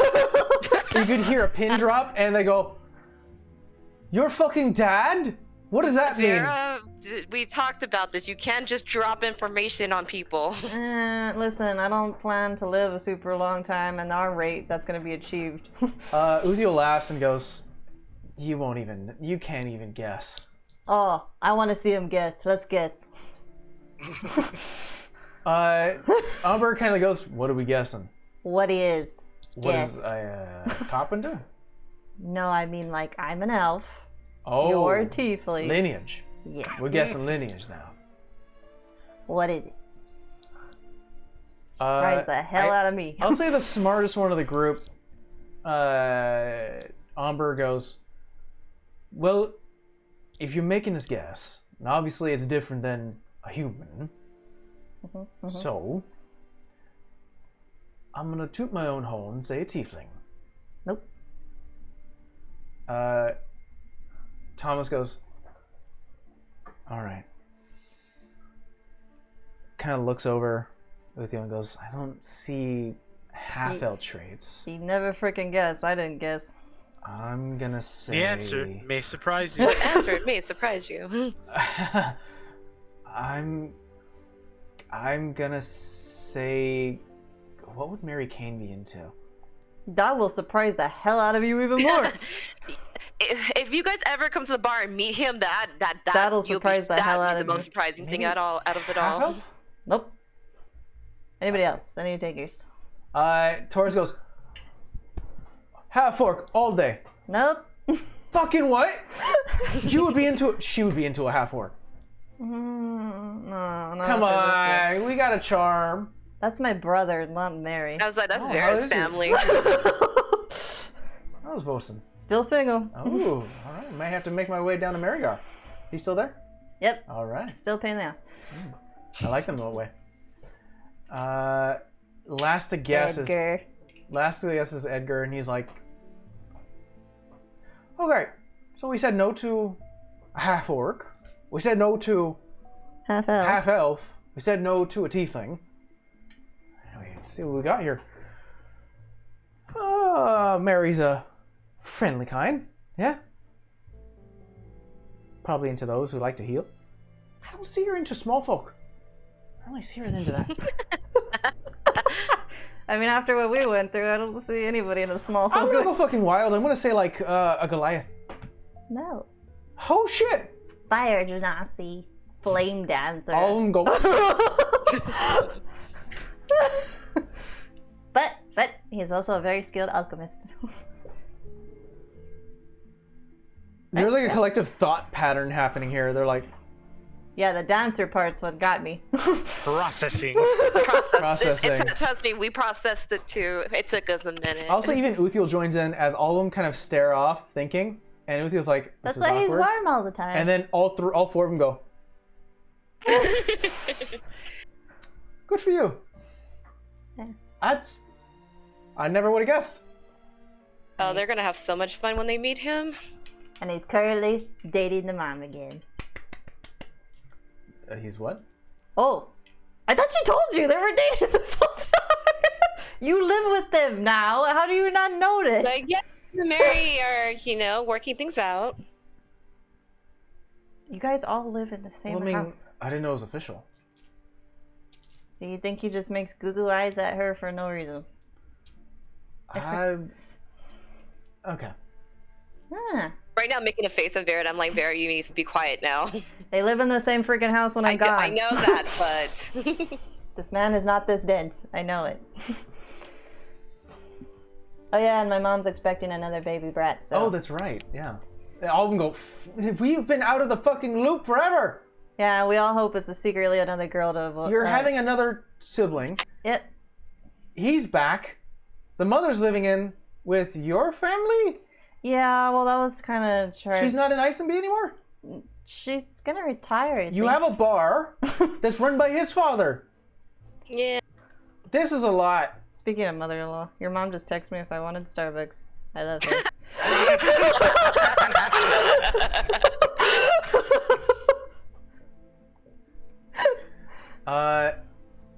The night is passed as you guys continue your drinking, have some food, rooms are paid for, and you guys have a long rest. Thank God. I catch up with them. I probably stay up late with them catching up. Yeah, a lot of talks, drinking, talking, a lot of reminiscing about old times. Some good, some bad. And there's a clear understanding of how you were able to do this, bring him back, and what is to come. Uthiel has divulged that he wants to use Celia to get an audience with you, with the king and the royal family, to hopefully put this to bed.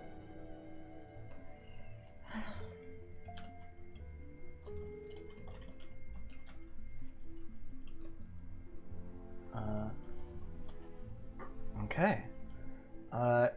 Morning comes. You guys all rest up, feel better, get the benefit of a long rest. Thank you.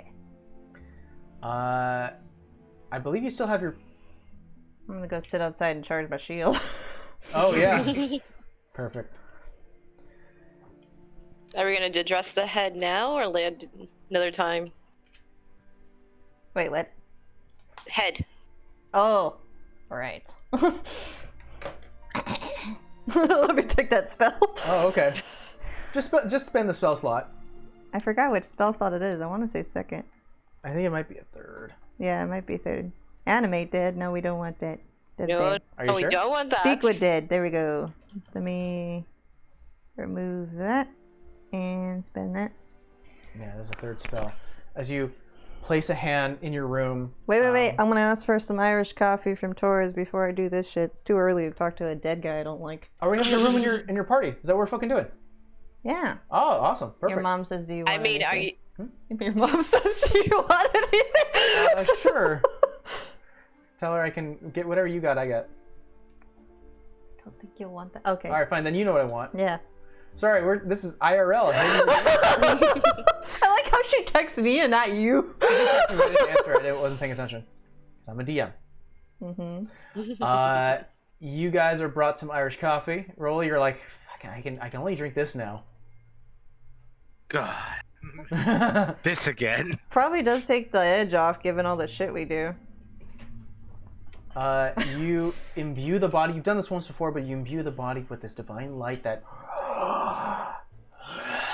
as the head moves around using whatever little mobility it has, sort of twisting a little bit, its eyes open upwards, and it is now a hollowed shell under the ability of your spell. Alright. I think it's... Hold on, let me look. I think you asked 4 or 5 questions. I always get it confused with commune. Three You or asked 5 five? questions. 5. Okay. What do we want to ask? All right, who's in the room with us? You guys are in a bedroom that you paid for, so we say it's Vera's room. We'll say, obviously, it's the main party. Torres has brought the drinks, and it is the other captain, since we'll have the main captains here, Torres and Uthiel. I need 2 of them out of this room. You can Why ask can't Uthiel join? He knows everything. Does Uthiel? I don't think Uthiel knows everything regarding the Raven's Kiss. I don't think so. Oh. You can ask him. I know this is gonna sound odd, but you guys go check on the troops. We got this. You sure? Yeah. He's Okay. dead. No, I understand. I mean, I can make him deader, but... Here. Hold this. The- And what? I give him the shield. In case, you know, Go charge that. Oh, spend some time out in the sun. sure. Besides, and he kind of looks to Torres and he's like, we're going to have to talk about A lot of the stuff. future. Yeah. Okay. Oh, fucking sure. Yeah, let's go outside. I don't give a shit. Start to walk downstairs. Now it's only you three. All right. What are we asking him? Remember, he doesn't have to answer truthfully. I know. Right off the bat, what is the purpose of the map? I'm gonna write these down because I'm gonna write down the And answers to them. Okay, that's one. I kind of want to ask about Belladonna, but I don't really. I know she's a pirate lord. It says here the corpse only knows what it knew in its life. Yeah. Answers are usually brief, cryptid, or repetitive, and the corpse is under no compulsion to tell truthful answers if you are hostile to it or recognizes you as an enemy. shit, so I'm probably not the one to ask. Broly, come here. Okay, I'm here now. You asked it questions. You didn't interact with him all that much. Okay. I'll do my best. I'm just gonna whisper in Broly ears, like, ask him if he knows more about Belladonna. Well, meta talking, like you gotta have to ask him like specific questions. Yeah, because he already told us where she is, who Mhm. she is. Mm-hmm. That's kind of vague. I mean, you could talk about this here and now. Like, you could be Yeah. like, maybe we should ask more specifically, and Vera, you can be like, more clarified. It doesn't. You can give the definition of the spell. You know. I'm trying to think of what else to ask him that we haven't gotten from him yet already. I would say how long he was under her. Like, how long was he under her influence? Because you don't just become a pirate lord's pet.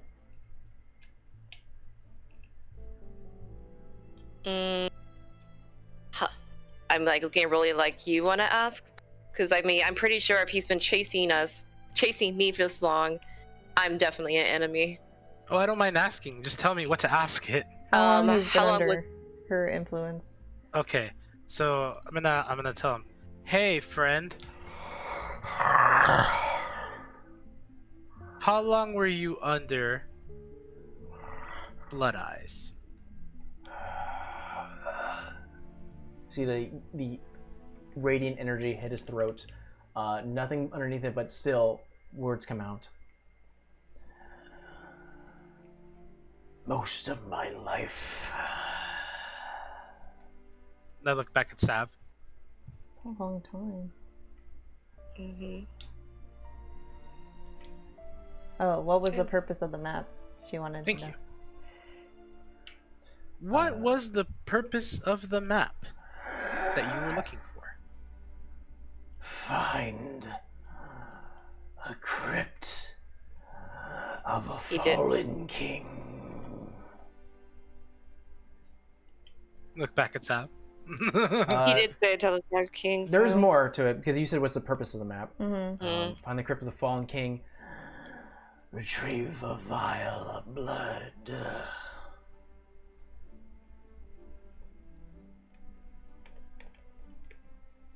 Maybe ask what the king's name was. Oh, what was the vial of blood for, babe? Better.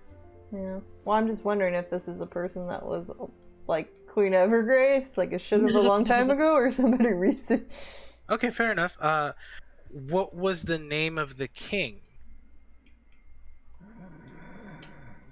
Old king, old lord, Maximilian Blake. Oh shit. Oh, shit.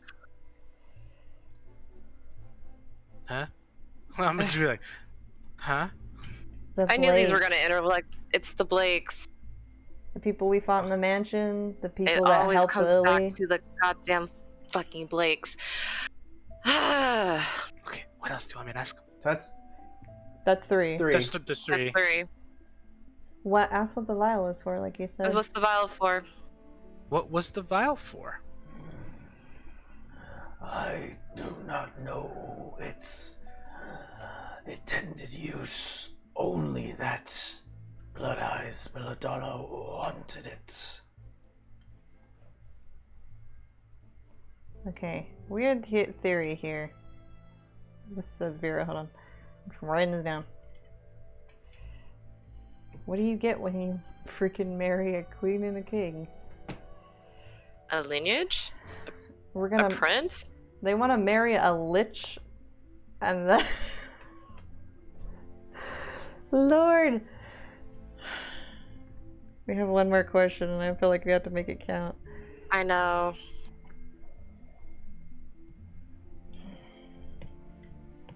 I'm trying to right now remember something.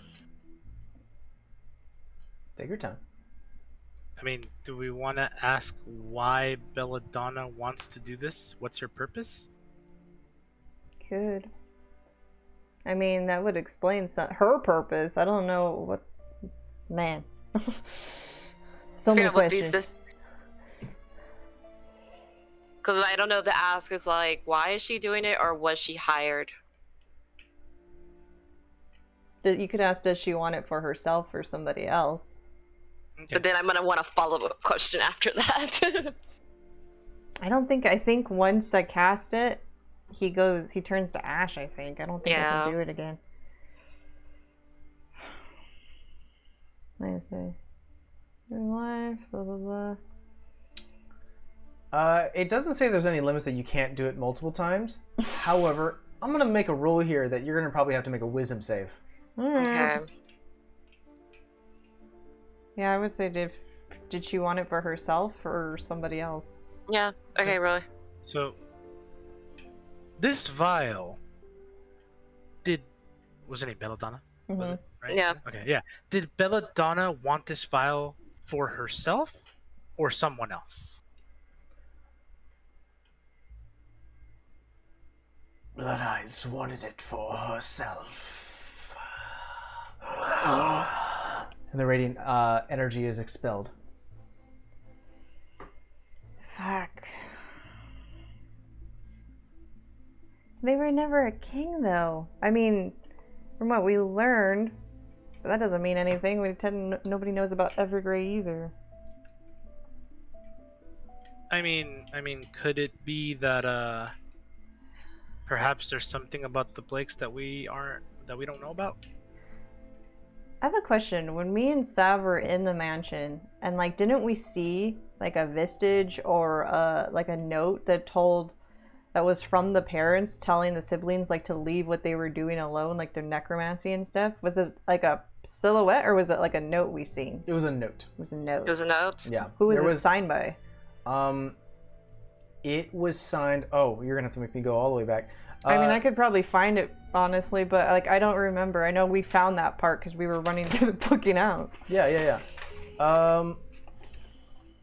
Let's see here. It's way back. That was a while ago. I like the note I wrote myself. We let Sir Dan out. Great.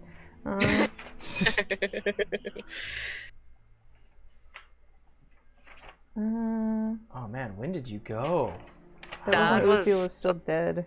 He was still dead, so it's been a minute. No, what's bugging me in my brain right now is I'm trying to remember what the hell either Leon or Richard told me that why is this map connected to the expansion right now, and that's killing me right now. Oh, they wanted to open up because it's only been a few days. They wanted to open up another headquarters in the islands, and unfortunately, the leader of the islands has been very hostile and not very receptive to talks, and Leon has no clue why. Just that it'd be smart to have something over there because a lot of criminal activity happens over there. But yeah, that he's like, I want to expand, but we can't. So, by the way, the letter was signed by Remy Blake, the father and head of the Blakes at that time. So now we need to find out if there was one of that was ever a king. Like, have we encountered the name Maximilian and all the stuff though? Because I want to say I've heard it at least once, but I don't know. Yeah, I don't remember where. I can safely say that you guys haven't. Yeah.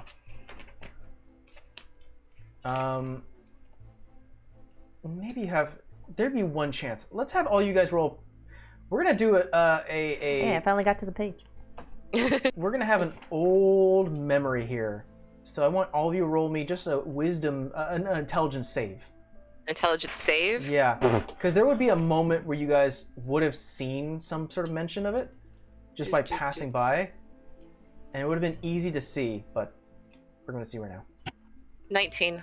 Fuck. Wait, you said wisdom or intelligence? Intelligence. It's using your memory. Okay, that's an 11. 11. Vera. Hold on. I got an 8, but I gotta see what my modifier is, so it's not great. You got an 8? Hold on. Yeah, it's a 9. Okay. Savannah, when you guys, if you remember correctly, you guys were creeping behind the mansion when you first entered in the Blake Manor. Mm-hmm. When you were climbing the walls, you could see the back area. There was a graveyard where they had a numerous collection of tombstones and crypts that marked like the family's grave. Like this is the gravesite for most of the Blakes. You are like trying. It's so that like piecing together that memory. Where like, did I see it or am I just imagining things?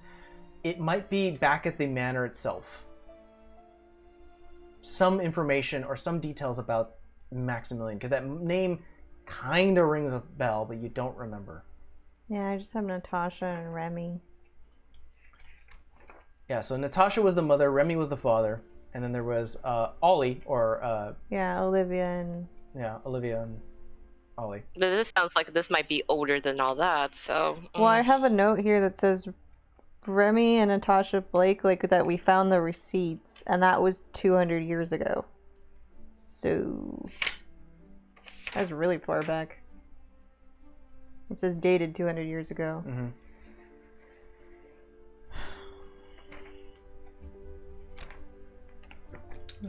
But that comes to mind.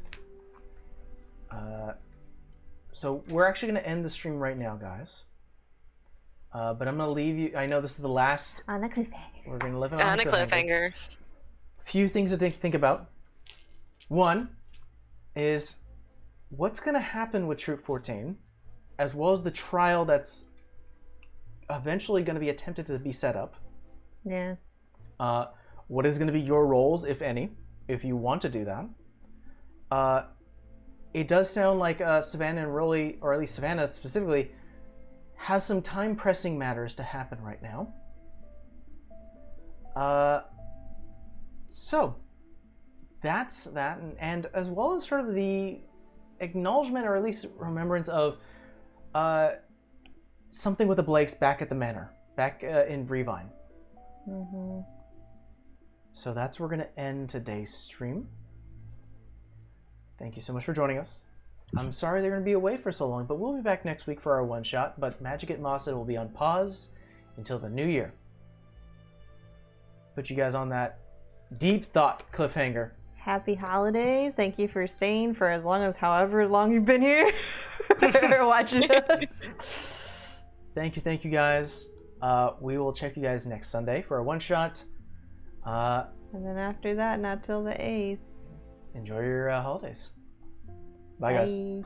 Bye, guys.